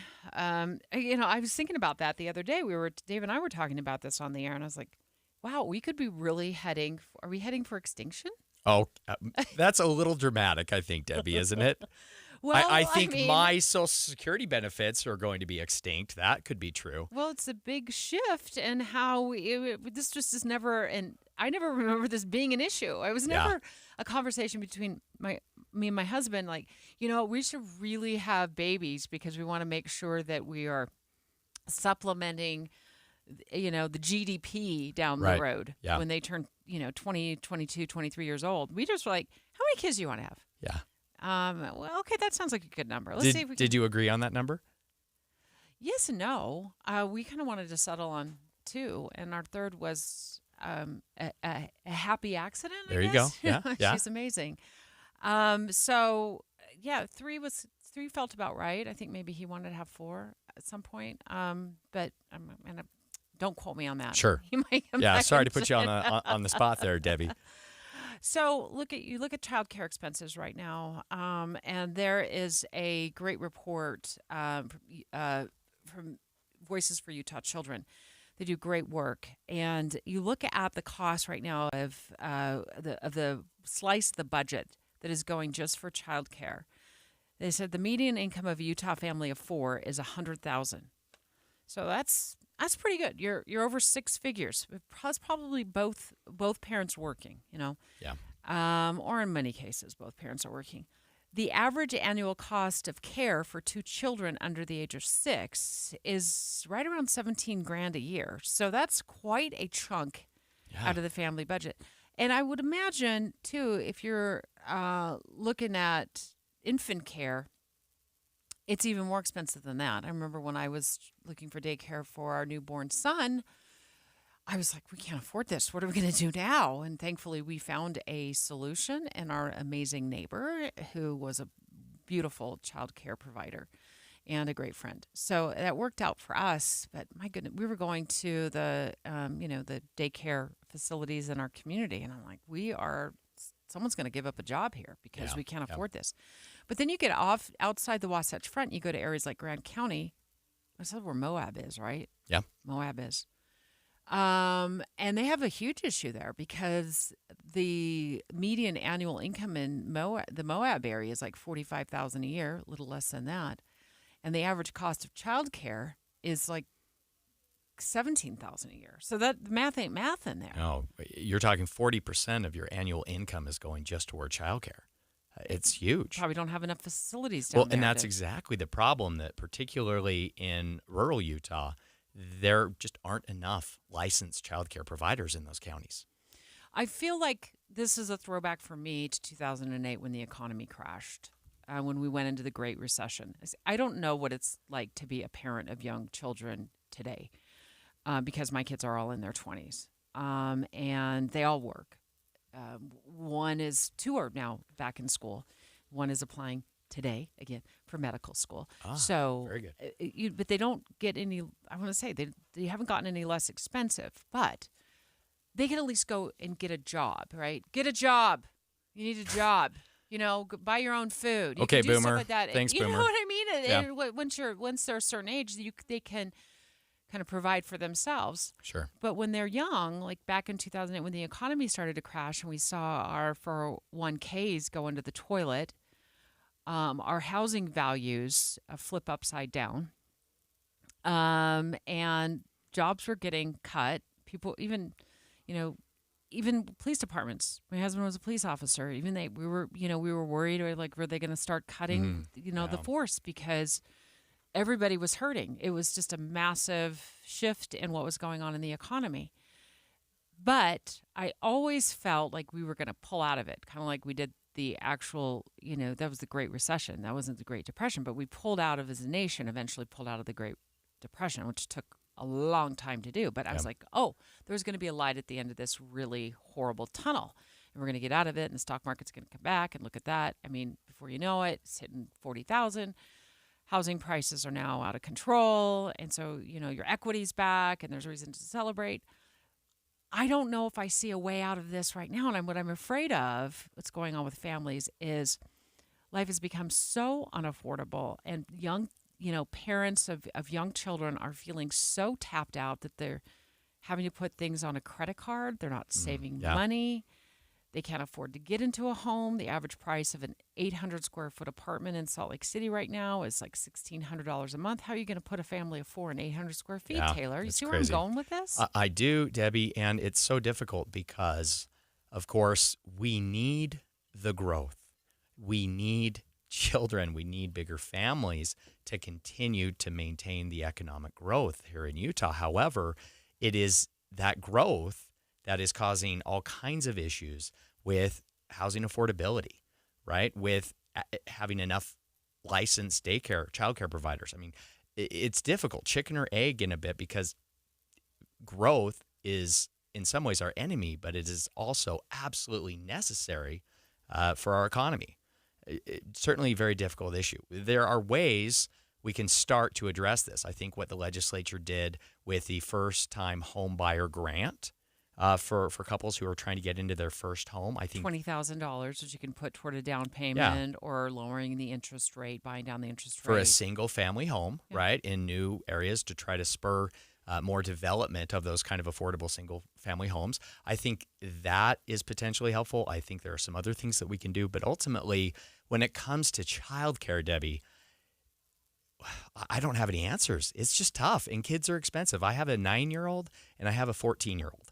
And I remember when they were young, right? My wife and I both worked, but we also at the time couldn't afford childcare. So we had to coordinate our schedules, and we did too. We were all over the place. We were ships in the night. Yeah, meeting in gas station parking lots to transfer kids and car seats, and we figured it out. It was super, super hard. My kids went on live shots with me because I was working for KSL 5 TV when they were young. I was the morning show reporter, so I was like, "Daddy's not home from work yet. He was on duty in the police department, so he hadn't gotten home from work." I'm like, "Let's get up and get dressed. We're all going to Mama's live shot this morning." Yeah. So I would drag them everywhere. I remember there's one live shot that I did where it was noon. I had my son with me because we'd run out of daycare options. And I said, "Just sit at my feet. Don't say a thing." And he was probably about a year and a half or two. Good luck with that. No, he was great. Was he? I promised him an ice cream cone. Oh, there you go. Good kid. That was the quickest live shot you've ever seen a reporter do, because I didn't want my son to jump up and be like, "Mommy, where's my ice cream cone? Mommy." You do what you got to do. Well, we haven't come up with any awesome solutions to this, but we're going to keep talking about it. Straight ahead, Jay Evenson of the Deseret News dropping an opinion piece about the 4-day work week. That could potentially help with childcare costs. He's up next. It's 10:30 at KSL News Radio. I'm Dan Bomas. KSL's top local story this hour. Utah man facing a laundry list of possible charges, including interfering with a peace officer after police say he caused a crash inside a car wash in Sandy. KSL News Radio's Becky Bruce reports. Police arrested Jeffrey Palmer over the weekend in Saratoga Springs, one day after he was accused of taking his truck out of neutral and driving into the car in front of him at the Quick Quack near 9800 South and 7th East in Sandy. According to the probable cause statement, police say Palmer refused to exchange details with the other driver, flipped off 2 officers, and sped away from the scene. Police say he made threats against them and struck 2 officers when they arrested him. He's now been booked into the Salt Lake County Jail.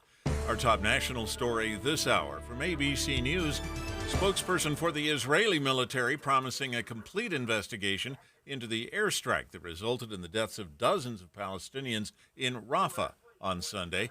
After that strike targeting Hamas militants, a fire erupted at a refugee camp and dozens of people were killed. The Hamas-run health ministry says more than 50 people died there.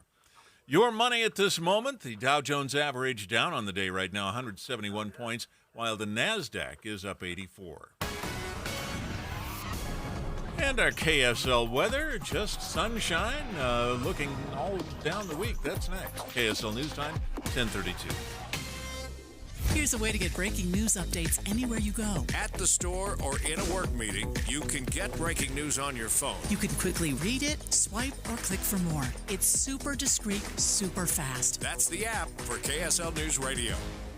You need to get your electrical issues checked off the list for this summer. Come on, give Master Electrical a call. We've been talking about them for months now, and we love their upfront pricing guarantee. Dave and I have touted that for several months, and now it's time for you to get down to business and give them that phone call. You've got to get those outlets replaced. You know that they're old. They don't even hold the plug anymore. That's not even safe. What about that new lighting, the new ceiling fan that you want for the bedroom for the summer, just to make things a lot more comfortable?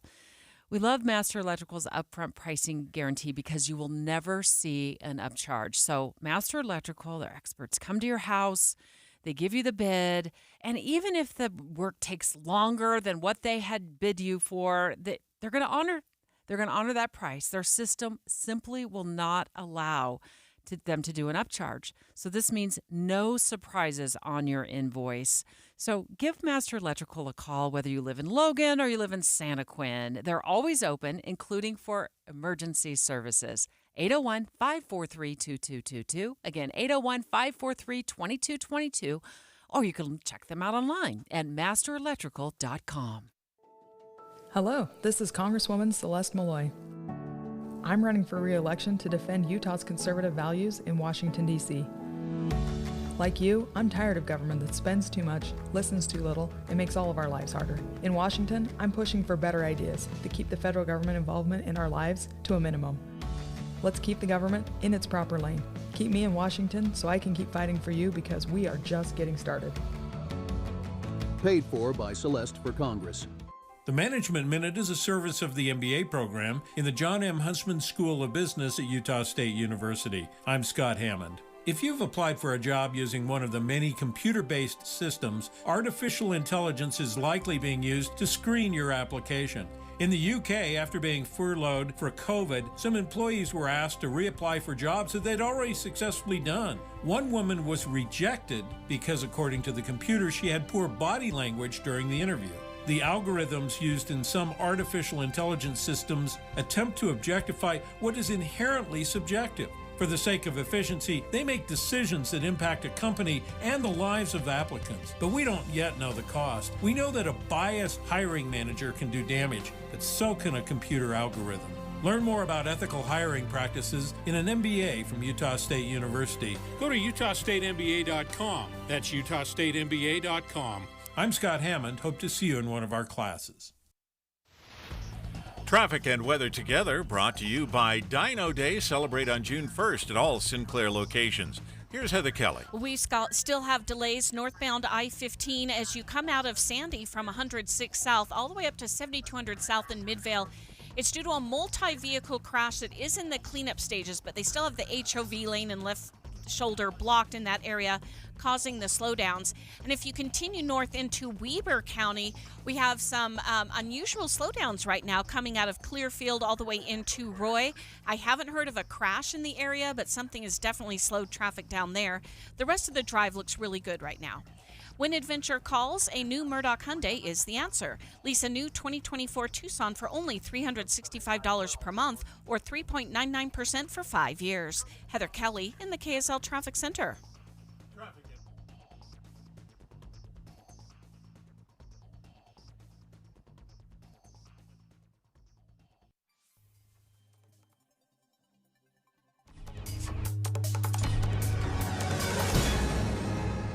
Dave and Dujanovic, your morning companions for talk, analysis, and key perspectives on Utah's biggest stories on KSL News Radio.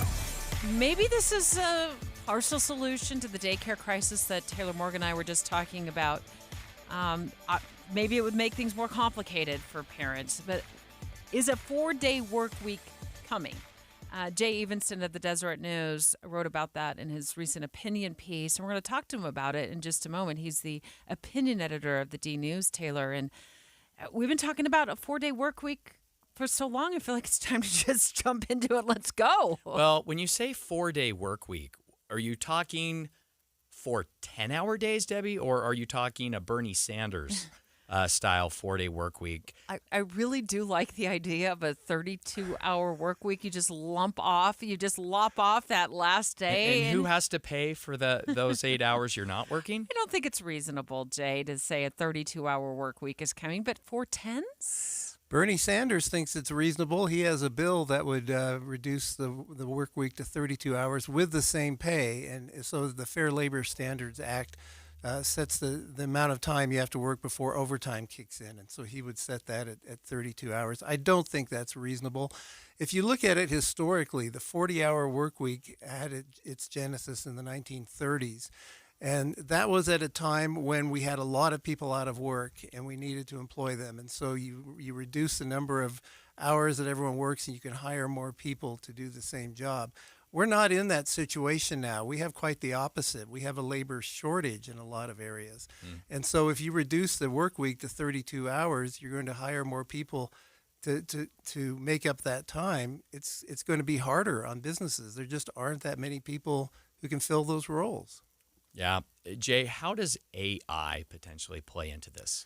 AI has the potential to make us more efficient in our jobs. And so therefore, see, a 32-hour work week works only if you can be as productive in 32 hours as you are at 40 now. Yeah. And AI has the possibility to make that happen. In fact, Bill Gates was quoted as saying we should have a 3-day work week. And in fact, his quote is that we will soon live in a world where machines can make all the food and stuff, and we don't have to work as hard. That's great unless your job is making all the food and stuff. But that seems to be kind of where we're going. And no one knows exactly what AI is going to do to us 10 years from now. But it's a possibility that we could be working less because it's doing all the mundane stuff. Let's really talk about the idea of 4-10s, working 4 days a week for 10 hours. The reason I think that this could potentially help alleviate some of the child care, I don't know, I want to say burden. It's not a burden when you have kids, but you know what I mean, for people are just struggling to find child care and afford child care, is that would mean that if you were ships passing in the night, like my husband and I were, and Taylor, you said your wife and you were for years trying to, figure out a better financial solution to childcare. So you just work opposite shifts, and then the kids could stay with either mom or dad. I wonder if this wouldn't be that step towards that. Jay, what are your thoughts on that? And are 4-10s just a big burnout? We really haven't had enough research on this to know whether it is. But these changes always go best if they happen organically. CNN says that about 30% of large companies in this country are already experimenting with 4-day work weeks, either 4 days, 4 8-hour days, or a lot of them 4-10s. That's how it's going to happen. It's not going to happen by Congress pushing it from the top down. Then everyone gets resentful and it goes to Republicans and Democrats and nothing gets done.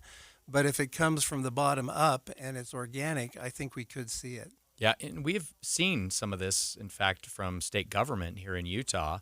I remember when I worked in the state elections office for Governor Gary Herbert at the time. This was over a decade ago. I started working a 4-day work week, just Monday through Thursday, 10-hour days. How'd you like that? I loved it. It was fantastic. And it certainly helped my wife and I out with having young kids at the time. It helped us with, the childcare situation. I really, really like that. And let's be honest, I was never really productive on a Friday anyway, Debbie. So it worked.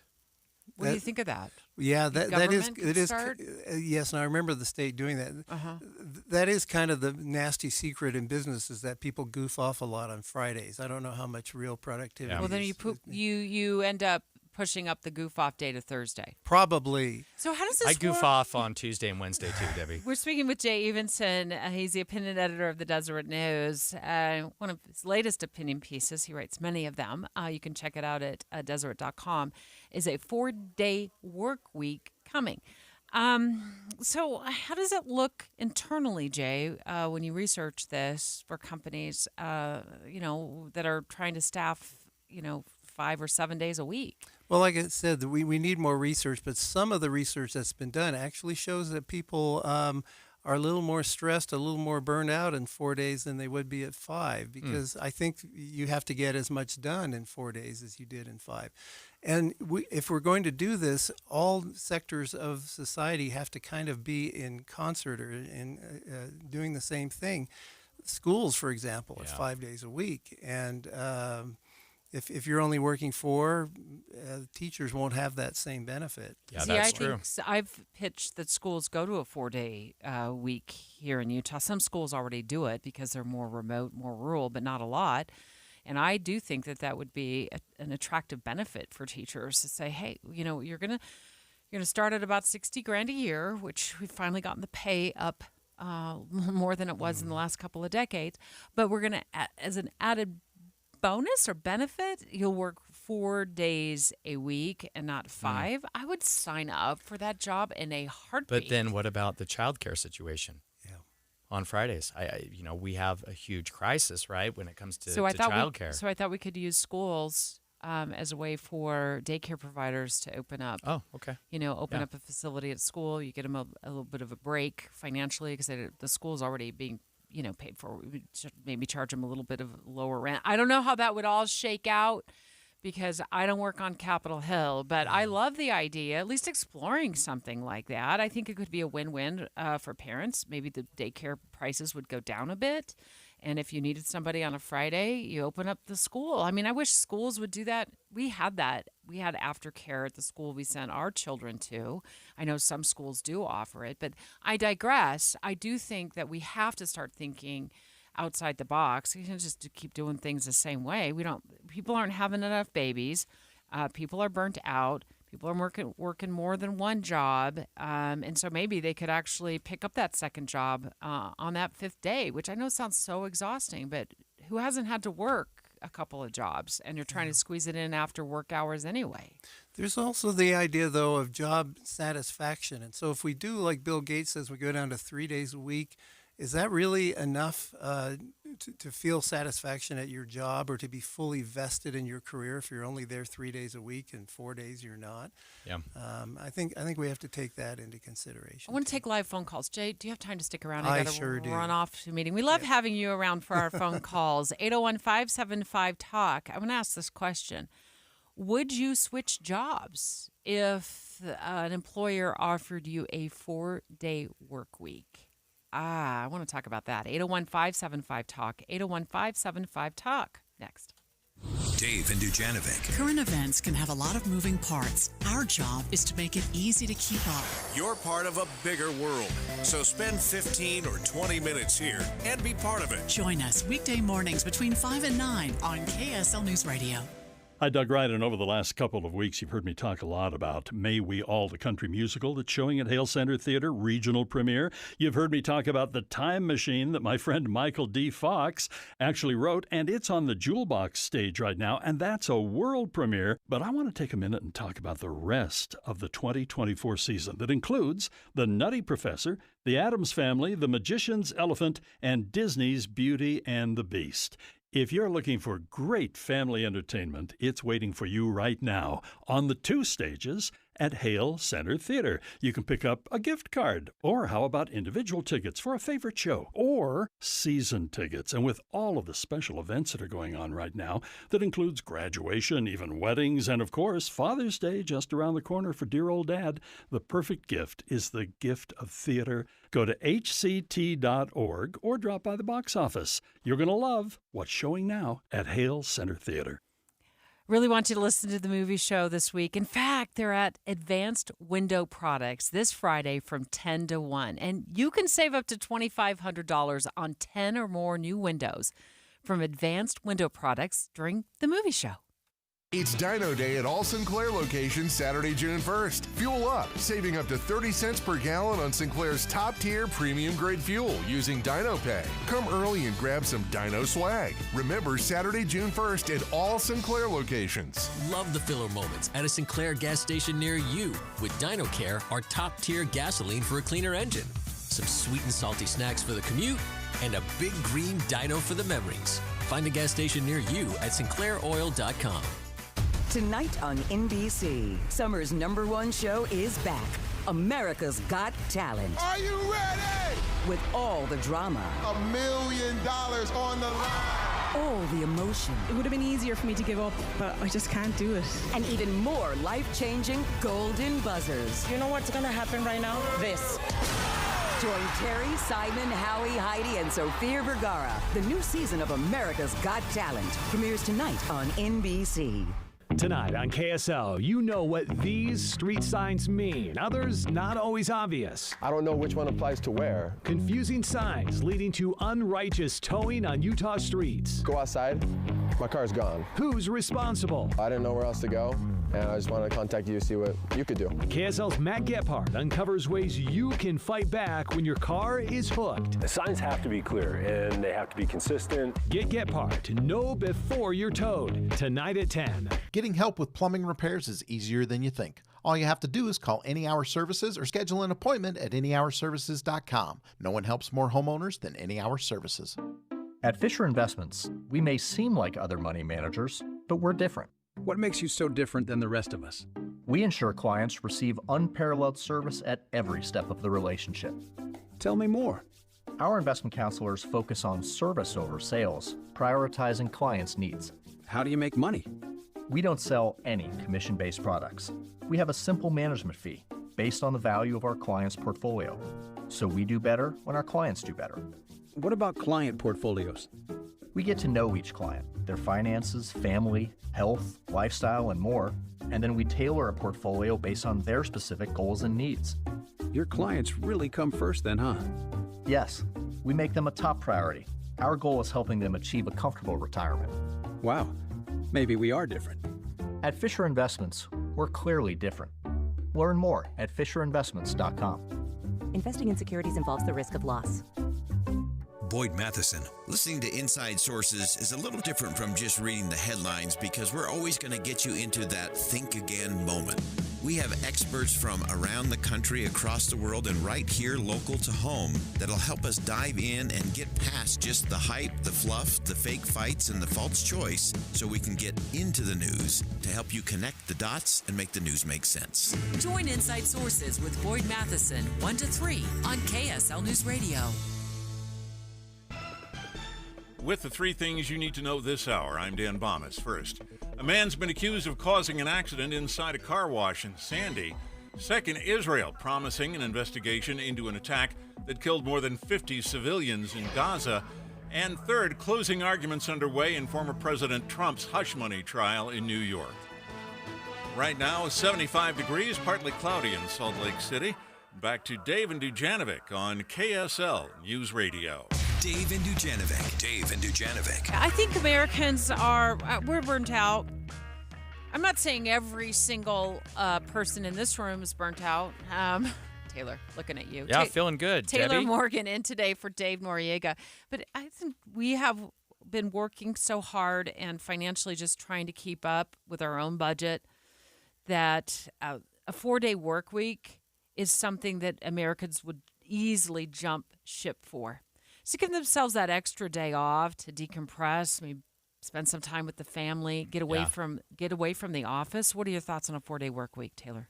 Listen, I really like what Jay said. Jay Evenson with the Deseret News is here in studio. Last segment, when we were talking about this, Jay, I thought made a great point, is that the point was, if this is going to happen, it really has to happen organically. It has to happen from the bottom up, meaning it has to be from corporations and companies and employers, businesses, and not top down from government. There is an indication that this is happening. About 30% of American companies now are offering 4-day work weeks. And it's interesting, as we went to the 5-day work week in the 30s, Henry Ford had already started a 5-day work week at Ford back in the 20s. So there was sort of an organic movement back then for the 5-day week. So we're seeing a lot of that happening again now for 4 days. Let's take your live phone calls, 801-575-TALK. Would you jump ship for a 4-day work week? Steve and Orem, would you? Well, I think it depends on the individual. If you bear with me, there's my my granddaughter was asking, do you know of any jobs? And I said, dear, what do you want, money or you want job satisfaction? And of course, she's younger, and she said money. But I said, well, you need to consider this. For me, I'm a pilot, and I have job satisfaction. You know, I'm 77. I'm still flying. I still enjoy it.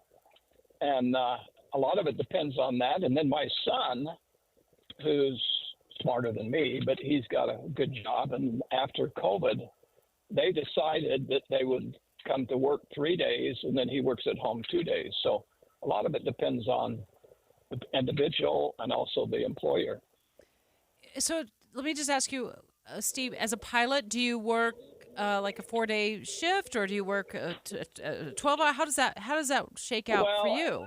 I'm sort of a workaholic. In fact, at the airport right now, I teach. I mean, I've been retired 3 times, so I think when I retire the 4th time, it'll be feet first next to my wife. So I'm constantly doing things, but I can do it when I want. You know, I fly when I want. Well, so a lot of it depends on the job, of course. Yeah.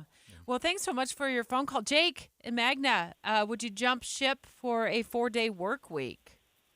I think I would very much consider it. And just from where I'm coming from, so my wife and I, we both work, and we have a baby due in July, and we've looked at child care services since you guys had brought this up earlier. And it is scary to look at the cost of childcare services and basically reach the conclusion that it would be more expensive to have my wife stay at home than have her keep her job. So essentially we're like, well, we have no choice but to both work to afford this child, to afford our 2 cars. And I thought, if it's 4 days for me and 4 days for her, I could maybe take Monday off and she could take Friday off, and we'd only need 3 days for childcare services. However, I do understand that, say you run a tire shop, though, and cars are needing tires 5 days a week, that could be a point of vulnerability. But back to my point, the childcare services and the costs and the fact that they're going up is a point of concern. And I'll give one last point of transparency is I just passed a 6-figure salary, and my wife has a 5-figure salary, and life is still bloody expensive. Yeah, it's Sorry. tough. And I'm so sorry. And Jake, not to you've passed, like, you've surpassed a major milestone and a goal that so many people have, Jake, which is a 6-figure salary, right? Yeah. I mean, you get into a career, and at least this is how I did it with my career. It's like there's certain milestones you want to pass, and when you get to that, you think, well, I'll be financially kind of free, maybe, and then now we've got childcare that's just costing so much money. Yeah, that was going to be what I didn't was mean saying. To cut you off there. No, you're good there, Debbie. It was warranted. I was just going to say, congratulations, Jake, and it's coming. Yeah, the child that's coming is going to make that salary feel like it is not nearly as much as it should be. Jay Evenson with the Deseret News in studio is with us as well. Just dropped an opinion piece. Is a 4-day work week coming? You got to, you listen to guys like Jake, and it would make sense that, he takes Monday off and she gets Friday off, or even, Wednesday off, or whatever they do. And then they need less daycare during the week, and it saves them money. It makes sense financially, definitely. Whether it makes sense for the company to be able to offer that and still be as productive and profitable as they were on 5-day work week is another question. Yeah. We know that Utah's economy is booming in part because whether it's the tech sector or, Utah's outdoor recreation actually is a huge driver of our growth as a tool to recruit employees to the state, to retain good employees.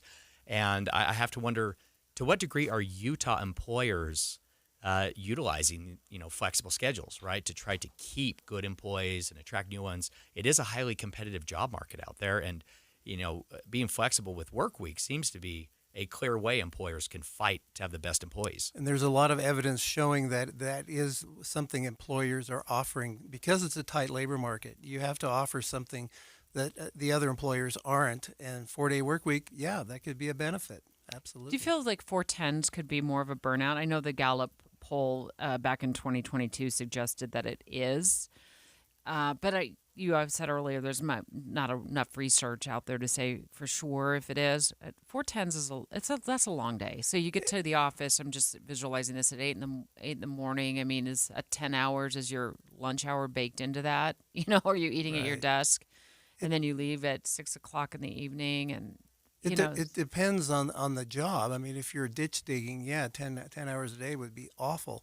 But personally, there have been a lot of weeks where I've worked 5/10s and haven't even thought about it. It depends. I think your first caller talked about job satisfaction.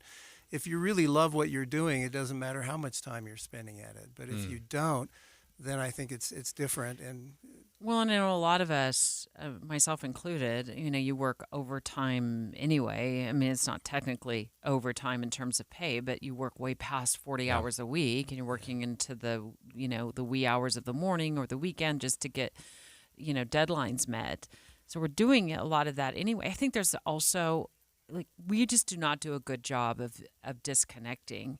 And we get praised for being the hardest worker, in the group. But reality is we're burning out so quickly, Jay. It's true. Well, and COVID gave us a little bit more flexibility because a lot more people have a hybrid schedule and work from home part of the time. And that's interesting too. But that can also be detrimental because then you're constantly on, even when you're home. And there are people working well into the evening when otherwise they wouldn't have been. Yeah. Can we talk for a minute about Bill Gates, what he said? 3-day work week? That doesn't make sense. And he wants machines to make all of our food? Yeah, that's kind of what he said. No, it doesn't make a lot of sense. And that goes back to what I said about job satisfaction. If you're only working 3 days a week, is that really a career or is that just kind of a hobby? Yeah. Well, it's Bill Gates, too. I mean, he did build, one of the most successful companies on the planet. Are you saying Bill Gates might not be in touch with the average American worker? No. There's certain jobs you just couldn't get done in 3 days. There are certain jobs you could. But is that 3 days a 12-hour shift? Is it a 13-hour shift? I mean, is it still full-time, 40 hours a week, but you're trying to squeeze that into 3 days? That sounds like extreme burnout. Jay Evenson of the Deseret News at Deseret.com. Check out his editorial pieces. They're packed with facts and details and great opinions. So thank you so much, Jay. Straight ahead, are Republicans so desperate for votes that their U.S. Senator Mike Lee is willing to actually crash a libertarian convention? I mean, he was probably invited there, but come on, Debbie. That's next. KSL Salt Lake City. From the KSL Common Spirit Health Studios, this is KSL News Radio. Utah's news, traffic, and weather station. It's 11 o'clock at KSL News Radio. I'm Dan Bomas. KSL's top story this hour: fire destroyed a historic meeting house built by the Church of Jesus Christ of Latter-day Saints over the weekend. The Wells Ward building was vacant. It had been damaged in the earthquake in 2020. Neighbors said people had been living in the building, though. 2 were rescued from the fire. Police are now looking for possible arson suspects. The small city of Washington, Utah, says it saved 87 million gallons of water with smart meters. The city's the first in the state to convert to and install advanced metering infrastructure on its irrigation system. They can prevent days or months of leaks with sensors that send messages to the base stations. Utah Senator Mike Lee was at the National Libertarian Convention over the weekend. He made a pitch for former President Donald Trump at the close of his speech. Donald Trump may not agree with you on everything, but I can tell you he will agree with you a whole hell of a lot more than that nutball in the White House or anybody else on the ticket. Senator Lee was booed as he exited the stage shortly afterward. On X, he says the hecklers were paid agitators. Taking a look at your money at this moment, the Dow Jones average has been sliding 209 points so far on the day, while the NASDAQ is up 101 points.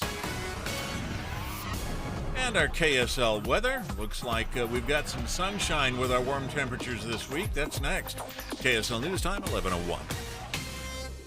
News doesn't just mean information or dates. It's the story of our local history being told in real time. Be a part of the story. This is Tim Hughes and Amanda Dixon. We hope to be a part of your story.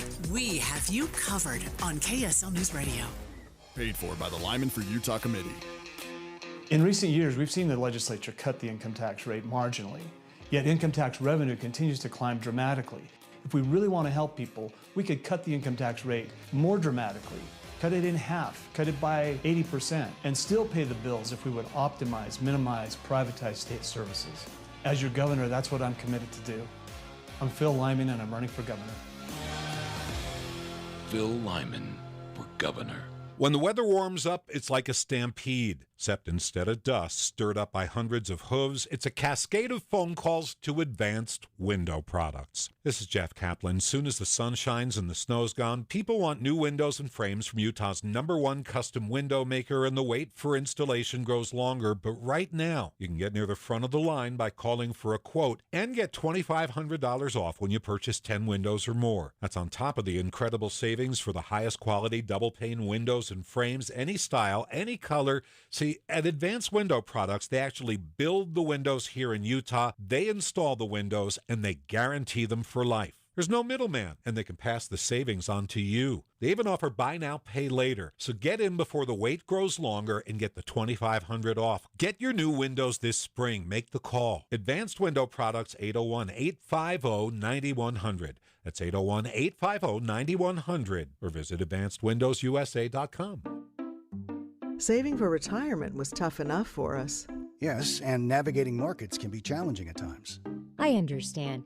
That's why at Fisher Investments, we take a disciplined approach with your investments. Tell us more about that.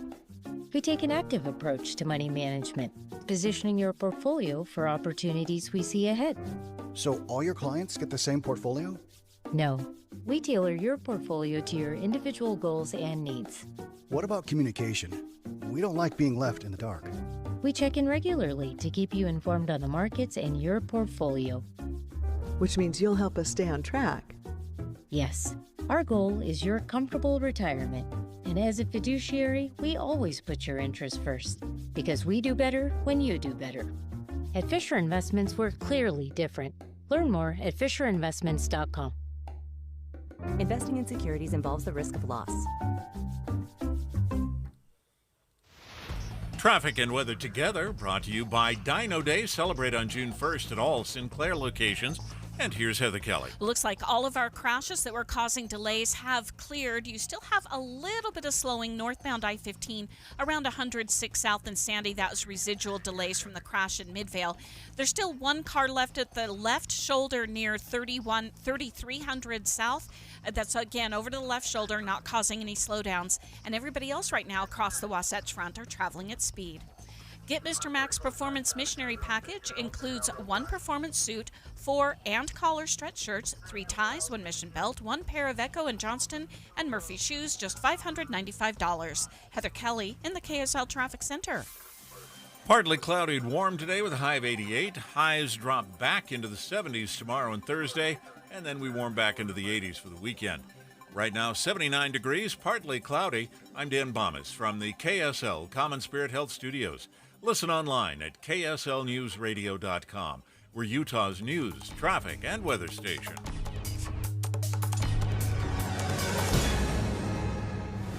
Some breaking developments in the Chad Daybell case that's going on in Idaho right now. Becky Bruce in for the newsroom. What do you know? Yeah, this is a big development in the case. We've been telling you all morning today that the prosecution was finishing up its case today. They had the chance to call in some rebuttal witnesses. They have now rested. You may be confused because you know that the prosecution rested before, so I'll explain. That was their initial presenting all of the evidence, calling the witnesses. They asked last week for the right to present rebuttal witnesses after the defense finished up their case. So that's been 2 days worth of that, and they're already done at 11 o'clock in the morning, which means the trial is basically over. We come back tomorrow morning for closing arguments from both sides. I'm not sure yet who gets to go first. That's still to be sorted out. But the jury potentially gets this case end of the day tomorrow, maybe Wednesday at the latest. KSL News Radio's Adam Small is live for us in Idaho covering this trial. I know he was running back into the courtroom. He joined us in the 10 o'clock hour for an update, Becky. He'll be back throughout the day with updates live from the courthouse. Thanks, Becky Bruce, on the breaking news developments in the Chad Daybell trial. Dave and Dujanovic have inside sources. Boyd Matheson also in studio with us right now. We're going to talk about the threat of third parties in the presidential election. This came to my mind after U.S. Senator Mike Lee got booed as he was exiting the Libertarian convention this weekend. Take a listen to Donald Trump. Support Donald Trump. Restore the Constitution. Thank you very much. So it certainly struck me as odd that Senator Mike Lee and also President Trump were at this convention. The Libertarian Party should nominate Trump for President of the United States. Whoa. I will put a Libertarian in my cabinet. And then Senator Lee saying this as well. Donald Trump may not agree with you on everything, but I can tell you he will agree with you a whole hell of a lot more than that nutball in the White House or anybody else on the ticket. Taylor Morgan in today for Dave Noriega. Boyd also in studio with us. And the first thing that came to my mind after I thought that Senator Lee's speech, which led up to former President Trump's speech, which was odd. I thought it was misplaced, and I thought it felt cringy at times and uncomfortable. Maybe Boyd will have a different opinion of it. But I thought it was odd that they were both at this convention, which made me wonder if third parties are a threat to the Republicans. So I would argue no, third parties are not a threat. This was the Libertarian Party convention. The Libertarian Party and its candidates have won about 3% of the national vote in presidential elections. So they're not really a national, threat in terms of the election itself. However, we know that approximately 12% of all Republican voters throughout the country identify themselves as more libertarian in their own political views. I think, again, Donald Trump and Mike Lee were not talking to the Libertarian Party. They were talking to Republican libertarian voters. Boyd, your take. You're Yeah, shaking your head yes. I think Taylor's right on in terms of who the message was really for. Definitely wasn't about taking over a party or having the Libertarian Party nominate the former president. I don't think that was in the realm of anybody's possibility. But because it will be such a close election, and if they do what they've historically done, 3%, 5% on a good year, that's going to make a difference in this kind of campaign, which is why you also saw Robert F. Kennedy Jr. Make an appeal to the same group. I think they may have gone about it not in the best way. You don't want to insult the people you're trying to influence. But to Taylor's point, I really think this was a broader message in terms of if you're libertarian leaning, then your choice is the former president. And I think you'll see the same thing happen. Of course, the Libertarians also extended an invitation to President Biden. Come talk to us. And that would have been an interesting thing. But it does show you how close everyone is feeling the margin of this election is going to be. You have so many voters that are locked in, and you have a very small number who are persuadable. Libertarians would probably be in that space. There's a few other independents that are in that space. And so I think it's going to be up to both candidates, both the former president and the current president, to make a case. And so how do you go about doing that? I think this was a bit of a swing, but I think you're going to see more swings like that from both President Biden and former President Trump as they try to find a handful of voters in North Carolina, Michigan, Georgia, Arizona, Nevada, Ohio. Those are going to be the places. Well, you said it was a swing. I would say it was a little bit of a swing and a miss. I'm going to imitate him here for you.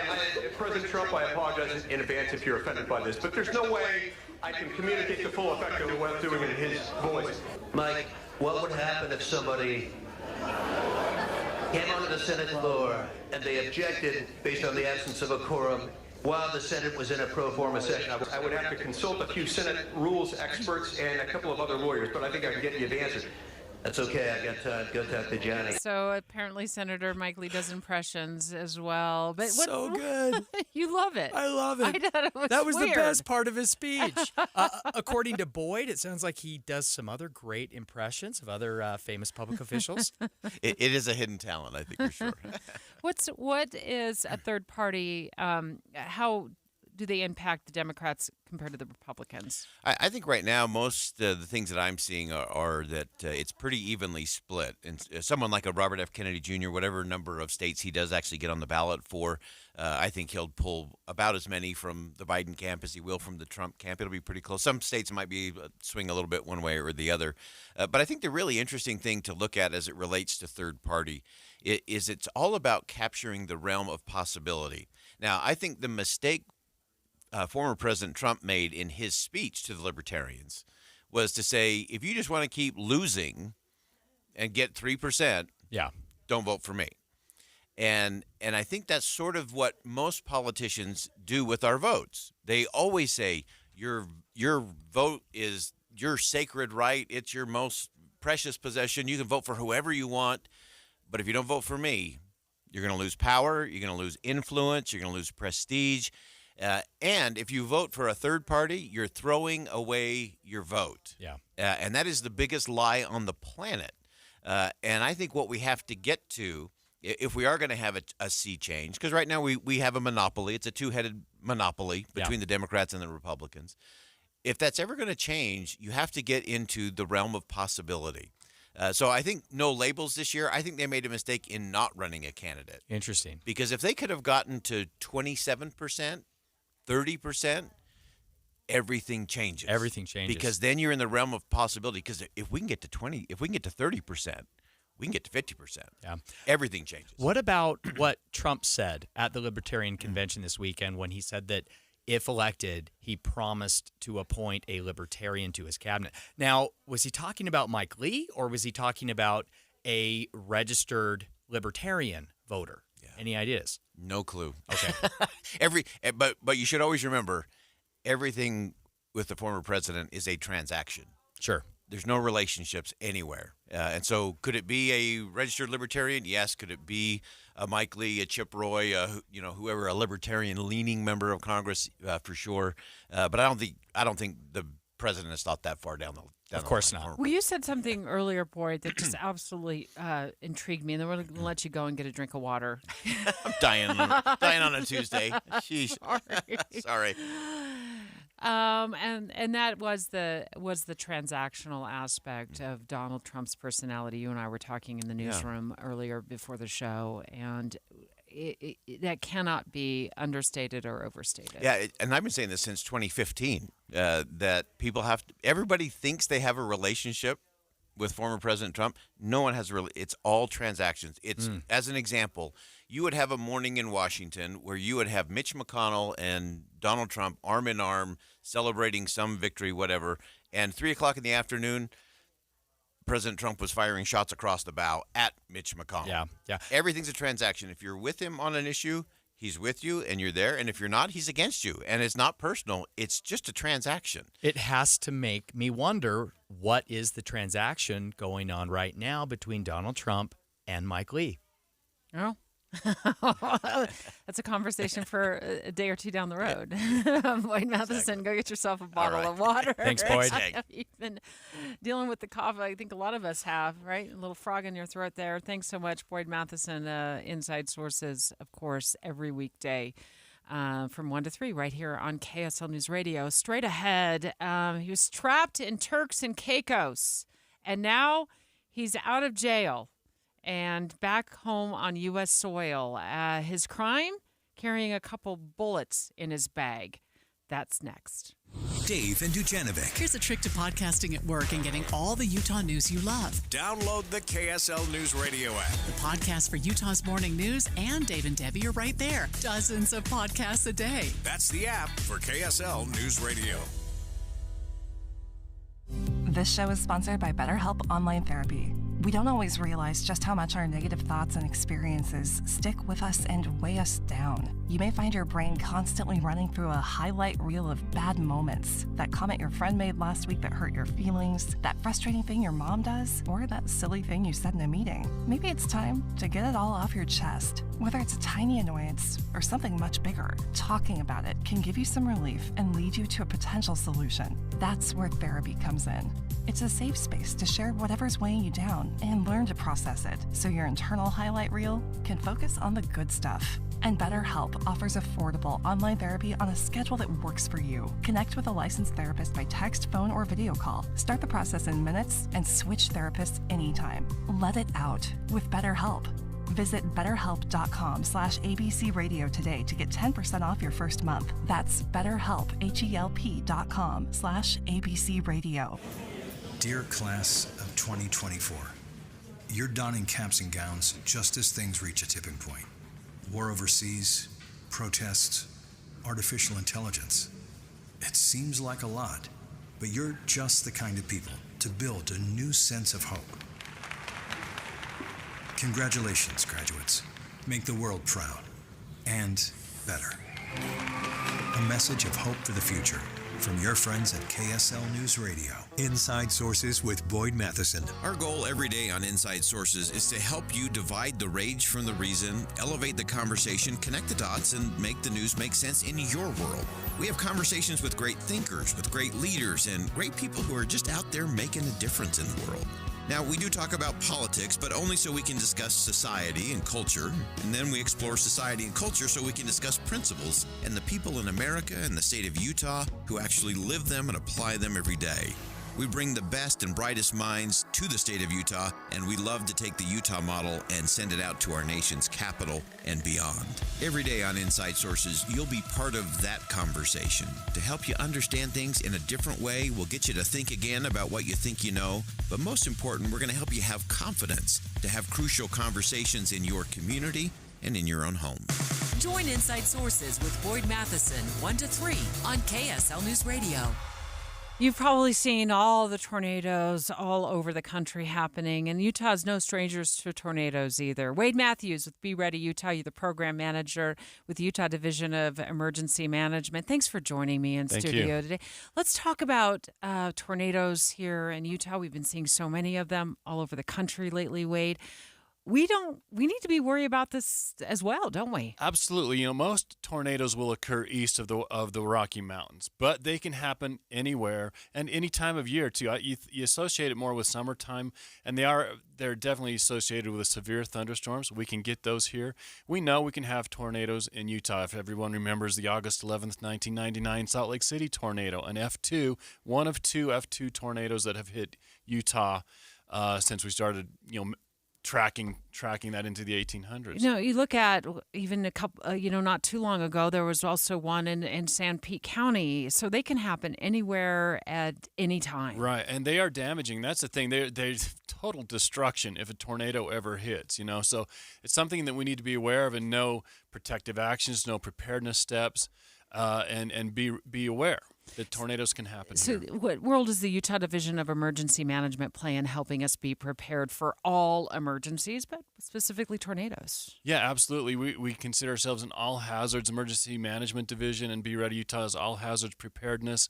Our biggest risk still is for widespread disaster and damage is earthquake. That's still not going to change, but we can have tornadoes here in Utah, and we've seen how devastating they can be across the country these last couple of months. Well, in my view, they're a lot like earthquakes in that you really don't know when they're coming or where they're coming from. And I even see people, which is like a horrible idea, like these tornado chasers run toward them. And this is the last thing I would want or anybody should be doing. And they're like a lot like tornadoes in the devastating damage that they can do as well. I mean, knocking out power and water and homes and infrastructure, and just totally devastating.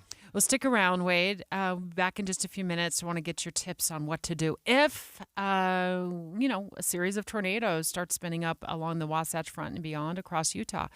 Wade Matthews with the Utah Division of Emergency Management. Always great to have you in studio. You can get more information at beready.utah.gov.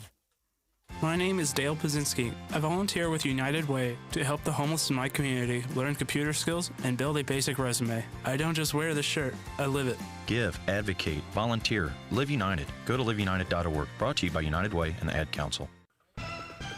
With the three things you need to know this hour, I'm Dan Bomas. First, prosecutors rested their case in the Chad Daybell murder trial this morning after calling a couple of rebuttal witnesses. The jury expected to start deliberations tomorrow. Second, one town in southern Utah says putting meters on its irrigation system has helped to save a lot of water. Third, Mike Lee is a Republican. His reception at the Libertarian Party's national convention wasn't as friendly as he might have hoped. 77 degrees and sunny in Salt Lake City. And back to David Dujanovic on KSL News Radio. David Dujanovic. Well, he's facing 12 years in prison in Turks and Caicos. Gone there for a white sandy beach tropical vacation with some probably frozen coconut drinks with those cute little umbrellas stuck in them. And have you been to Turks and Caicos? No, but you have. I have. Taylor Morgan in today for Dave Noriega. And did you know when you went there that there was this really strict gun law that won't allow you to pack ammunition in your briefcase or your suitcase? Well, I didn't know the specific laws in Turks and Caicos. However, I am generally aware that many foreign countries have very, very strict laws when it comes to guns and ammunition. Here in the United States, we, I think, take for granted, whether you like it or not, the fact that the right to own guns and ammunition is constitutionally protected. Mm-hmm. It is commonplace here in the States. However, foreign countries, it's a very different story. Well, yeah. So he gets this. He's from Pennsylvania. His name's Brian Hagerich. He spoke to Good Morning America. And the reason he's speaking to an American news organization is because he's back in America, and he is the luckiest dad on the face of the planet. Yeah. Does this guy face being in the clink for 12 years and not seeing his kid or his kids? He had 20 rounds of ammunition. He was arrested in Turks in February, and he explained to ABC News, like the moment that he was awaiting sentencing, it was last week that he was being sentenced. So at least the criminal justice system moves quicker there than it does in America because, Yeah. I mean, he could have been rotting on bail for years because the way things move here so slowly. Not there. In February, he was arrested and he has a sentencing hearing last week. And here's what he's saying about that. It was dark. You have no concept of time. That's his time I was in jail. there with up to at least seven people total at times. So side by side, I was with 3 folks that were accused of murder. Okay. It was scary. So that's what it was like when he was sitting in jail. Not good. He accidentally packed this ammunition, or it was Mhm. still in his bag from a hunting trip Yeah. that he had just taken. I mean, an innocent mistake perhaps, but in a foreign country with such strict laws when it comes to guns and ammunition. Listen, folks, traveling overseas, just double, triple check your luggage, right? I think sometimes, Debbie, Americans, when we travel, we're so accustomed to having all the freedoms and all the rights and all the protections that we do here in this country. It is easy to take that for granted and forget that the rules here in America don't apply in other countries. I can't imagine walking into a sentencing hearing in any court in America, let alone in a foreign country, and facing the idea that I would not be home for a dozen years. Yeah. A dozen years. Here's what he said about that. To give Ashley what could have potentially been the last hug and last kiss that we get to share together for a very long time. It hurt so bad.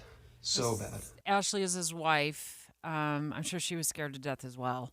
Yeah. So how does this go in your mind? You go over to one of these tropical paradises to just hang out for 10 days and get some R&R, and then you get to the airport and they sweep the bags with dogs or whatever they sweep the bags with.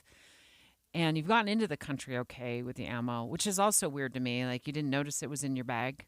Or maybe in his case, it was a different scenario, but some of these people were caught coming back to the U.S. at the airport. Yeah, I There's think a that's total it, of yeah. 4 Americans. He's not alone. I mean, he got a reduced sentence, a severely reduced sentence, paid a fine. What the judge essentially did was give him 52 weeks or something like that and suspended it so he could go home. I mean, it's basically he's not serving any more jail time. He's done there. I'm sure he just threw $6,500 or $6,700 in the fine money at them and ran. Absolutely. Take the money. Yeah. I would be rowing a boat. It's a little bit of a paddle there, Debbie. So how does this go then? You just get swept up at the airport and then you get tossed in jail. So this is how this happens, okay? You fly domestically within the United States. Say you go on a hunting trip with your buddies in Alaska. You pack your ammunition in your check baggage for the airplane. That's fine, right? You can do that legally here in the United States. And you get home from that trip, and a couple days later, you have a tropical vacation planned to Turks and Caicos. And you're in a rush, busy with work, kids, and you grab the same bag, of course, that you took to Alaska. And you don't vacuum it out you, first? You throw it on the bed. Vacuuming that thing out. Vacuum? Yeah. Do you vacuum out your luggage, Debbie? Look, if I looked up at honestly, look at the State Department website. Yeah. And they will list all of the issues with different countries. And Sure, Turks and yeah. Caicos, there's this big bolded red flag on the front of that webpage. It's like, don't pack ammunition or guns in the country. They have really strict gun laws there. Yeah. Well, So, I will say, I would how be many vacuuming it times out. do Americans look at those guidelines, especially They when don't. they're traveling to a foreign country that doesn't require a visa? Nobody looks at that, right? Nobody looks at that. They should. Super easy to use the same bag you took on your hunting Mm-hmm. trip. There's still some bullets in there, innocent mistake. You hurry and pack it and get ready to go. You get into the country just fine. Because they don't check. Because on they your don't way check, right? And Which- when isn't it's that- screened in the United States, it's not a problem. Isn't that counterproductive to their really strict gun laws? Exactly, yeah. I mean, I don't know. What they Maybe oppose bullet exportation is what they're against, not importation. They only bust you when you're trying to get it 'Cause out. Some of these folks were flagged in all different scenarios, and all of them say it was accidental, but some of them were coming back to the U.S. when the bullets were flagged. So Yeah. they were able to get bullets in. to the country where they were eventually arrested, and this guy ends up paying a $6,700 fine. Like I said, I'd be throwing the money out. I'd be like, that's nothing compared to 12 years in prison. What's it like, though? You said you went to Turks and Caicos not too long ago. What's it like there? I've never been, and the only thing I see is postcards from the place. Look fabulous. But now I don't ever want to go. No, Debbie, don't let that scare you. In fact, now might be the perfect time to go. Perhaps tourism might be a little bit down. I wondered if that's why the judge backed off on a 12-year prison sentence, because there's been so much media. Yeah. I mean, we're talking about this, for goodness sakes, in Salt Lake. And tourism is the lifeblood of the economy. Nobody's going to go. Nobody from America is going to hop on a plane or get in a cruise and go over there if they know that there's a possibility. Because what if honestly, what if somebody just played a prank on you? Like you're going there for a bachelor party, or you're going there for, your honeymoon, and somebody's played a prank on you and stuck some bullets in your bag. That's a horrible, stupid idea. Seems like a really bad prank. But it's right. But you up. You wouldn't want to even go. You wouldn't even want to mess with that kind of thing. You wouldn't want to go there. And I thought the judge saw that. He saw the writing. He saw the writing on the wall, and said, "There's no way I'm going to toss this guy in prison for 10 years." Yeah, I think that perhaps could be part of it. Because so what's it like there? It is so gorgeous, Debbie. It's absolutely beautiful. It is not scary at all.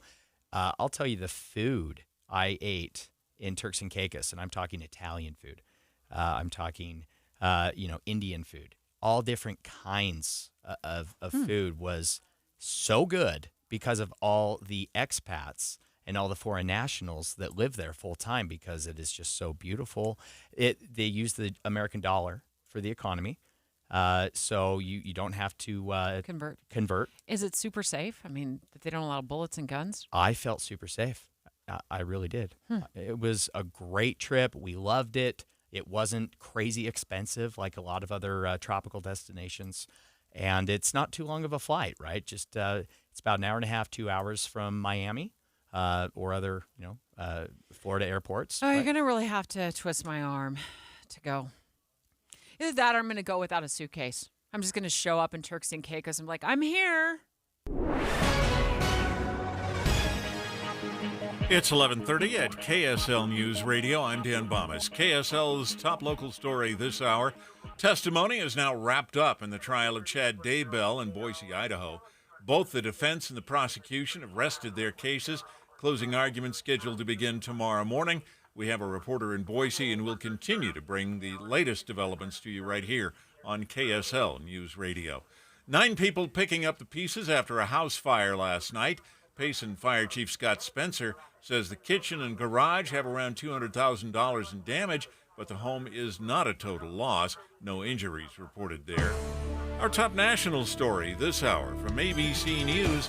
Big move in the cell phone carrier business. ABC's Sherry Preston has details. T-Mobile has announced it's going to acquire almost all of U.S. Cellular in a deal worth nearly $4.5 billion, pending government review. The deal affecting about 4 million customers nationwide. T-Mobile says it's especially good news for people who live in underserved rural areas who might have had limited service in the past. And your money at this moment, the Dow Jones average down on the day, 232 points right now, while the NASDAQ was up 93. And our KSL weather, just sunny, beautiful, nice. Yeah, a few clouds around. That's next. KSL News Time, 11:32. You know what's great about KSL's traffic coverage? Trained traffic reporters and real listeners. Trading information and making the commute safer and faster for everyone. Every 10 minutes on the 9s, we have you covered on KSL News Radio. I always love having Wade Matthews with the Utah Division of Emergency Management, and he's the Be Ready Utah program manager. And Wade, you always bring such great information. And today we're talking about tornadoes. You cannot turn away from all of the news coverage about the tornadoes that are hitting all over the nation. Absolutely. And we have them here in Utah. People may not realize that, but we've had tornadoes here before. 2 of Utah's tornadoes were fatal in history, so they can happen here. And it's important to know how to survive. How do we do that? Yeah, Tell so us. First of all is being aware and paying attention to weather watches and warnings and knowing the difference. So, a tornado watch means that the conditions are right. Conditions are right that a tornado could happen, and they're often they're always associated with severe thunderstorms. And we get severe thunderstorms here in Utah a lot. Then the next level up is a tornado warning, which means it's imminent or it's happening now. It's going to happen immediately, or we've seen a tornado happening. That's the difference between watch and a warning. The warning is the higher level. That's the point when we need to start looking for shelter, getting to a low place. If we're at a home, a building, getting into the basement. I have a friend in Denton, Texas. They get tornadoes a lot, and he says they go into their hidey hole. Like if you've got the food storage room under the front porch in the basement, it's concrete walls and something like that. Stay away. If you don't have anything like that, stay on the lower floor of the house. Try to go to an inner room without any windows. You want to stay away from glass and windows during a tornado. Something like a walk-in closet, pantry, something like that would be a good place for a tornado shelter. Wait, I remember stories in the summer of 1999 when we had a tornado hit in downtown Salt Lake City area, and people were so in awe of it that they were gathering close to the windows in some of these big buildings, and that's so dangerous. Exactly. That's the absolutely wrong thing to do, the opposite thing to do. That's when fatalities are going to happen. We're talking about 110, 150 mile per hour winds. The F2 tornado in Salt Lake, 110 to 150 miles per hour. That's strong winds. That's winds that can suck you out of the window. Straight ahead with you, Wade, when you're back in studio with me in just a few minutes, let's talk about that family disaster plan. Wade Matthews with Be Ready Utah, Utah Division of Emergency Management. You can check out more information at beready.utah.gov. Paid for by government.com. Have you heard? A recent stash of 1881 Morgan silver dollar coins has been found. These gorgeous 1881S silver dollar coins are as bright and shiny as the day they were struck. Only a limited quantity of these Morgan silver dollar coins are available. Coin experts are calling this an amazing opportunity for anyone interested in silver coins. Just call government at 1-800-386-7195 and you are guaranteed a mint condition 1881S Morgan silver dollar featuring the iconic S mint mark of the San Francisco Mint. But with limited quantity, you must call now. These 1881S silver coins are still in uncirculated condition. That is 140 years of history you can hold in your hand. To learn more, call 1-800-386-7195. Call now and you'll receive a free American Coin Collector's Bonus Package, a $25 value, free with every order. Call 1-800-386-7195 now to secure your 1881S Morgan silver dollars before they sell out. That's 1-800-386-7195. Traffic and weather together, brought to you by Dino Day. Celebrate on June 1st at all Sinclair locations. And here's Ricky Meese. After a bumpy start to the drive, we have clear freeways, no accidents, no delays, and they've just wrapped up the medical situation that we had on the collector ramp blocking a right lane to northbound I-15 at 2100 South, so it's back to a quiet drive. The UACPA supports certified public accountants in Utah through ongoing professional education and leadership development. Find a CPA that works for you, uacpa.org. Ricky Meese in the KSL Traffic Center. Partly cloudy and warm today with a high of 88. Highs drop back into the 70s tomorrow and Thursday, then warm back into the 80s for the weekend. And right now, we're at 79 degrees with sunny skies. I'm Dan Bomas from the KSL Common Spirit Health Studios. Listen online at kslnewsradio.com for Utah's news, traffic, and weather station. Dave and Dujanovic, your morning companions for talk, analysis, and key perspectives on Utah's biggest stories on KSL News Radio. It's just a story I cannot stop thinking about. A $44,000 a year pay raise. What would you do with that money? Just like all at once, $44,000 is added to your annual salary. Well, that's what could happen for Salt Lake City Mayor Erin Mendenhall. Considering the city now considering a boost in her salary from $168,000 a year to $211,765,000. What is going on? Yeah. Oh, my threshold, by the way, Taylor Morgan in today for Dave Noriega. Taylor, my threshold for a mayor's position in Salt Lake City would be like $150,000 a year. But if that's what it was in Salt Lake City, that would be a pay cut for Mendenhall. Yeah. Well, okay. I want to make a few points here. I haven't been shy about my opinion criticizing this pay raise. I do want to maybe set the stage here that she is a full-time mayor. Salt Lake City has what we call a strong mayor position when we talk about municipal government, meaning that the mayor essentially it's a full-time job. As far as I have been able to research and conclude, Salt Lake City does not have a full-time city manager. That'd be somebody managing sort of the day-to-day operations. Right. And so perhaps part of Mayor Mendenhall's role includes all of those city manager duties. Okay. Other cities in Utah, those mayors are often part-time. It's a part-time position, and they have a full-time city manager that really now it sounds like you're makes going more. to bat for $212,000 I am not. a year. I'm definitely not, Debbie. Just I like your number, the $150,000 a year number. Now, I have tried to be fair, and I've tried to put some context here for Mayor Mendenhall. Where I really have a problem with this pay raise, Debbie, is that it's tied to the largest proposed budget in Salt Lake City history, and Mayor Mendenhall's pay raise will be voted on by Salt Lake City Council members who, if they vote yes for this pay raise, they themselves also receive a significant pay raise. But it's not nearly the amount that she would be because they're making. part-time. No, City council members in Salt Lake City are only part-time employees. So they'd be making about $53,000 a year. That's right. But isn't that a conflict of interest to not only be voting on your own pay raise? Well, who's voting if they don't vote? I don't know. Maybe the citizens? Maybe the voters? The voters? Should we put this on the ballot in Salt Lake City for the voters in Salt Lake City to approve a pay raise I don't think for the anybody city would get a pay council raise and the if- mayor? Yeah, I don't think anybody would get a pay raise in that case. You have to have a decent salary for elected officials, in my view. I agree. You yeah. cannot pay somebody, $10,000 or $15,000 a year or $20,000 a year. I mean, and expect somebody a quality person to run for that position. And we don't need more independently wealthy trust fund people in public office. We need a balance. You're never going to make market rate when you're a public servant because it's a service, it's a sacrifice, but you should be compensated reasonably. But I don't think this pay raise is a reasonable increase. The optics of it are bad. Yeah. They just are. And I'm going to go through some reasons why. I mean, nobody who's listening right now, is going to get a 25% pay raise this year. I'm going to guess. None of us are going to get a 25% pay raise this year. So that's not a good look.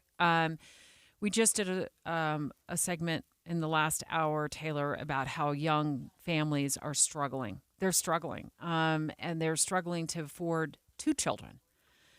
And they're struggling because daycare is unaffordable. Rents in downtown Salt Lake City for an 800 square foot apartment right now is $1,600 a month.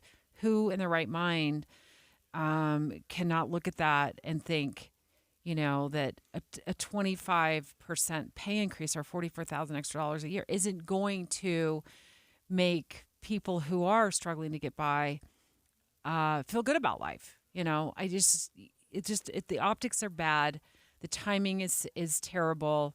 And additionally, you've got a revitalization zone coming into downtown Salt Lake City where taxpayers are being asked to pony up an extra, a percent of a percent of a percent in sales tax. It's all going to add up to $1 billion over the course of 30 years to afford this revitalization zone near the Delta Center, so we can enjoy, NHL hockey that nobody can afford to go to. Mayor Mendenhall would. I look. If it were me, I'm not trying to tell her what to do. Yeah. I don't know all the things that our job entails, but I do know this. I was married to somebody who was in public service for a lot of years, and he called me up one day and said, I'm up for a new police car, a new unmarked police car, and I feel bad because some of the detectives need a police car and they're not getting a new one. And what are your thoughts on that? Just give me some input. And we said, both of us simultaneously said, you need to pass up the new police car. Yeah. and you just drive. It wasn't a clunker, but it was just an older model Camry. It was red. Whatever. Yeah.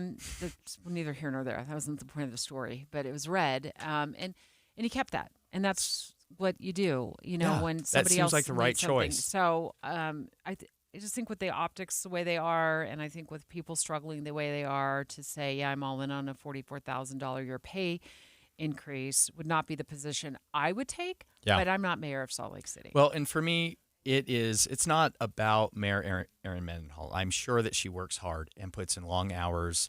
And I don't doubt that. Right, no doubt. Yeah, when you work in public service, I work for the FBI. When they hired me, making $60,000 a year or something like that, maybe it was a little more, $65K a year. Yeah, but we have a budget, they said it's right? 24/7, and and they meant it. It's 24/7, and that's part of the job. That's what you sign up for when you run for public office as a public servant.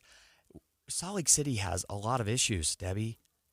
Money is not raining from the skies here. We have serious problems with crime, with homelessness. What is going to happen with redevelopment? Who's going to pay? What do we do with a Bravenel Hall, and who's going to pay for that? There are all kinds of needs in Salt Lake City. And as hard as Mayor Mendenhall works, undoubtedly, the timing and the optics of this $44,000 pay raise are terrible. Yeah, I agree with you, Taylor. We'll see what they decide to do, whether they're going to give themselves a 25% pay increase. Oh, by the way, if you're wondering what city employees will get, it looks like from my read of these news articles, it would be right around a 5%. Not 25%? On 25%.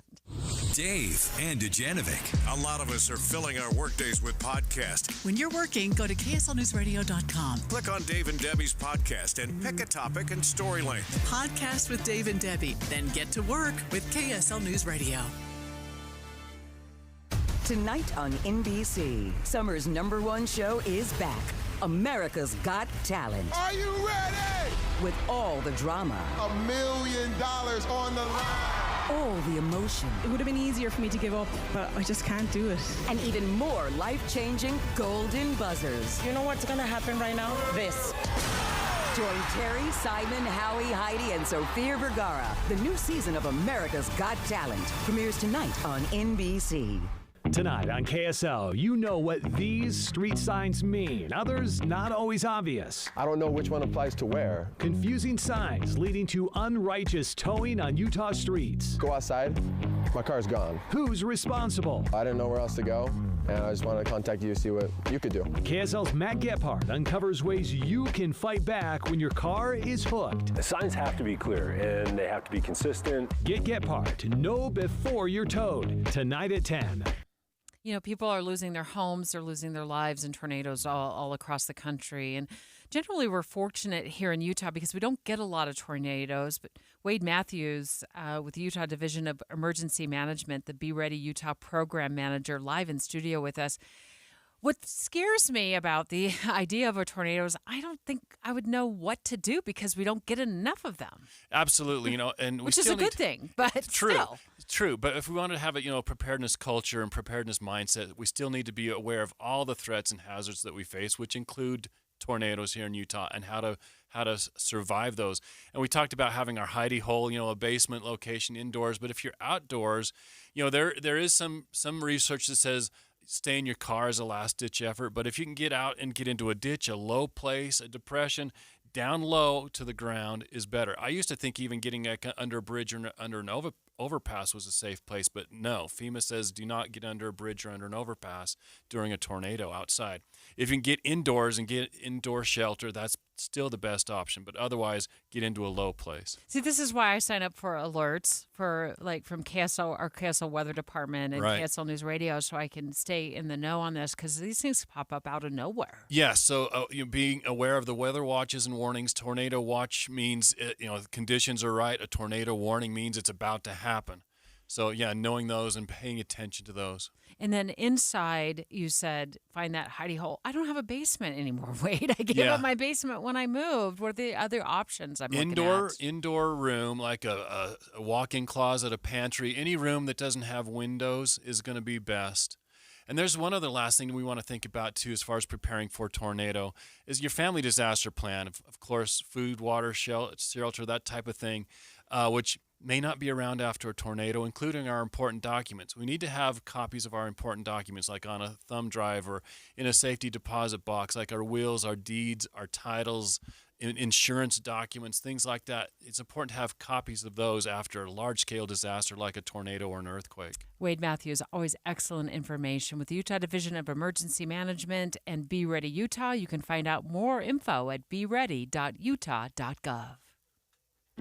This is Derek Miller speaking on business. Alliance House is a Salt Lake City-based nonprofit that provides a supportive environment for adults living with mental illness, operating on the pillars of education, employment, and housing. Executive Director Paige Huff joins us with more. Alliance House is part of a program called Clubhouse International, which helps communities across 32 countries find solutions for those living with mental illness. Our organization takes a unique approach to working with these individuals, as we are not clinical and we do not provide therapy or medication. Rather, we are a deliberate community where members, not clients, are seen for their talents, strengths, and abilities. At Alliance House, we help members complete educational goals, develop necessary work skills to return to productive employment in the community, and even secure affordable housing. Our organization is deliberately understaffed so the members can volunteer their time to help run Alliance House, side by side with other members and staff. Through this, we develop meaningful relationships and our members gain confidence and purpose to integrate into the larger community. If you are interested in donating or getting involved, visit our website at alliancehouse.org.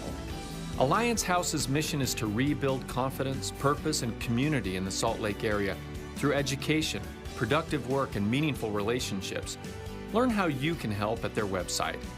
I'm Derek Miller with the Salt Lake Chamber, speaking on business. With the three things you need to know this hour, I'm Dan Bomas. First, the jury in the Chad Daybell murder trial could hear closing arguments in the case tomorrow. Second, a house fire in Payson left 9 people without their home last night. And third, a bronze statue of Martha Hughes Cannon about to take its place representing Utah in the U.S. Capitol. 79 degrees and sunny in Salt Lake City. And back to Dave and Dujanovic on KSL News Radio. Dave and Dujanovic. Let's talk about retiring abroad to round out the show with Taylor Morgan, who's sitting in for Dave Noriega. He's just taking a couple of days off. Dave has not retired. He's just taking a couple. So here's the headline that captured my attention, Taylor. Retiring abroad can mean more bureaucracy than bruschetta, but it is growing in popularity. That's from CNN. Taylor Morgan, normally on from 7 to 9 weeknights here on KSL at night.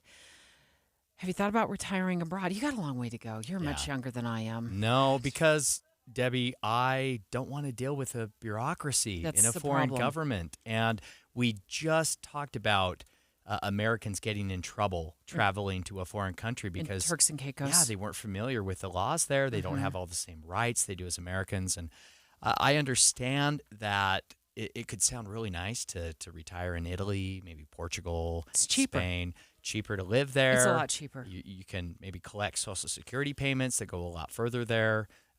Access to health care might be more affordable, and then you can ride the rails throughout Europe. Cheaper. I get all that, and it sounds nice, but boy, I don't know that I'd want to deal with having to surrender my rights and my future. Well, you just have to learn new laws. Well, sure. You are surrendering your rights in you're not a citizen. Your rights will always be different living in a foreign country like that. You don't want to. You feel like you've been walking on pins and needles. Yeah. You wouldn't even. Yeah. If you mess something up, that's it. You're going to the slammer. Well, yeah. Well, okay. So let me just walk through some of the things that stood out to me in this article that had me thinking. Is it worth considering? First of all, a lot of countries are recognizing that Americans are. This is a growing trend, and so they're easing up visa requirements. So that takes care of some of the red tape. And I guess visa requirements are different in every country. So we could see her all day and go through those. But it's grown. It's growing in popularity. So in 2008, there were about 300,000 Americans living abroad, and this is based on Social Security recipients.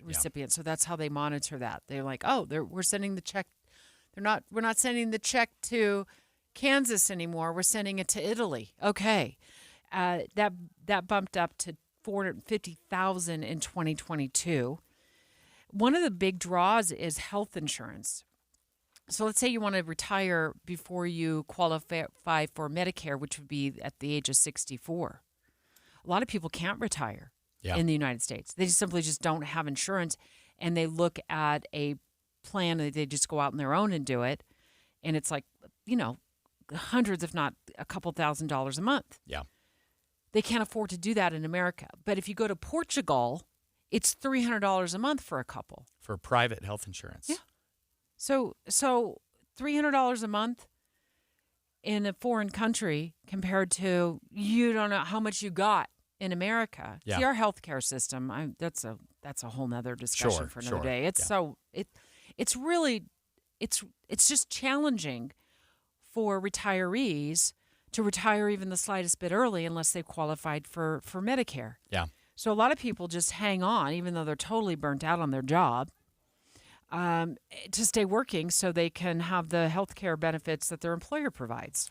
Yeah, one of the biggest downsides in my eyes would be if, you have family still in the States. If you retire in Italy and Portugal. Look, that could be an upside. Wink, wink. Okay. I hear you. You know what I mean? I see where you're coming from. You know what I mean? No, I understand. Right? You leave your kids behind. Leave the kids, the grandkids. Well, they're adults now, so it's not like you're just leaving little children behind. But. Sure. Just more expensive, more difficult to see your family. Really the bureaucracy is of primary concern to me, Debbie. Really what happens with say there is a serious medical issue. Say you were to be retired, be living in Portugal for, 10 years, and then, your spouse dies there in Portugal. What does that process look like? What happens next? A funeral? Right, but the cost of, you know what I'm saying? I'm just saying, I guess you'd... Well, these are real discussions you have to have. Well, yeah. I mean, talk about bureaucracy. You want to get into the details of transporting a body from a foreign country back here. You're killing the vibe, man. I'm sorry. Okay, let's What about do it. this? In Italy, there's a couple in Oregon who moved to Italy. They paid $72,000 for their first apartment there. They later sold it to buy a larger home for $160,000. Come on. Is that not a selling point? In Italy? Yes. Where in Italy? Where in Italy, Debbie? Rona, I've never been. I don't know. It sounds amazing. I mean, I don't care where it is. $160K for a house. No wonder retirees want to go there. They could sell their house here. We have no idea what kind of house this is, Debbie. We have no idea where this place in Italy is. Exploring. As Americans, we just think Italy's great and beautiful, and it may not be. I'm just saying. Not everywhere in Italy is affordable. They pay $2,200 a year for their health care. Okay. What is that health care like? Again, what is the quality of... They probably say the same thing about the U.S. I mean, I call my doctor and they're like, we'll get you in 3 months. That's so fair. Like, when my head hurts today. Where would you retire, Debbie? Would you have if you I were wouldn't going mind retiring in Italy. I've heard Portugal is fabulous. Okay. I'd have to go visit there. Yeah. I loved my time in Paris. I would go back there in a heartbeat. I don't know if I could afford to live in Paris. I'd have to crunch the numbers there, Tay. But it's your choice for where you would retire and what country. I don't think my kids would mind. It would be driven surely by the economics. It would be a group decision because it would be where do you want to come visit Mama? Okay. Where do you want to come visit at me? And I mean, my kids are grown now; they're living the dream.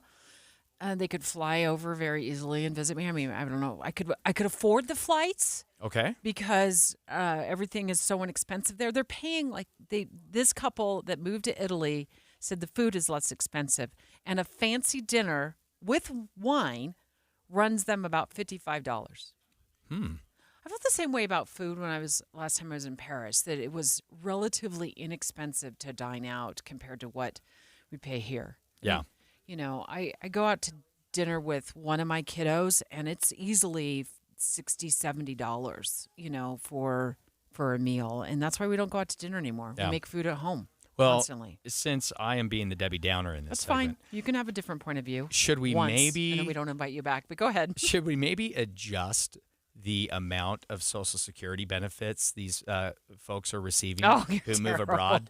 We have a Social Security budget problem, right? Wouldn't that be one way to address it? Punish them? Cost of living for foreign residents, 500,000 Americans. Here's a couple that moved to Mexico, and they rent a 3-bedroom, 2-story home with a large garden for $940 a month. $900. A trip to the dentist costs about $35. I think it's worth considering. I really do, and it's clear many more Americans. This CNN article says that it's gone up quite a bit in the last decade or so, a decade and a half, where people are considering in retirement moving to a foreign country. It's much more affordable in many cases. Yeah, there are maybe some quirks or some laws that you're going to have to learn. You're going to have to follow the rules of and you're going to miss your family. But will I be forced to watch soccer, Debbie? Will I be forced to like soccer? Is my question. It's also something it's worth thinking about here with how we do things. We've made life unaffordable. Home prices are unaffordable. Healthcare is unaffordable. If you want to retire early, you got to go out on your own and find it. So you end up working forever and a day. So maybe we're doing things backwards here to begin with, and we're making retirement just unaffordable. So people have to jump ship. They end up jumping overseas. Straight ahead, Maria Chaleos has more on the developments in the Chad Daybell trial in Idaho. FM Midvale. KSL Salt Lake.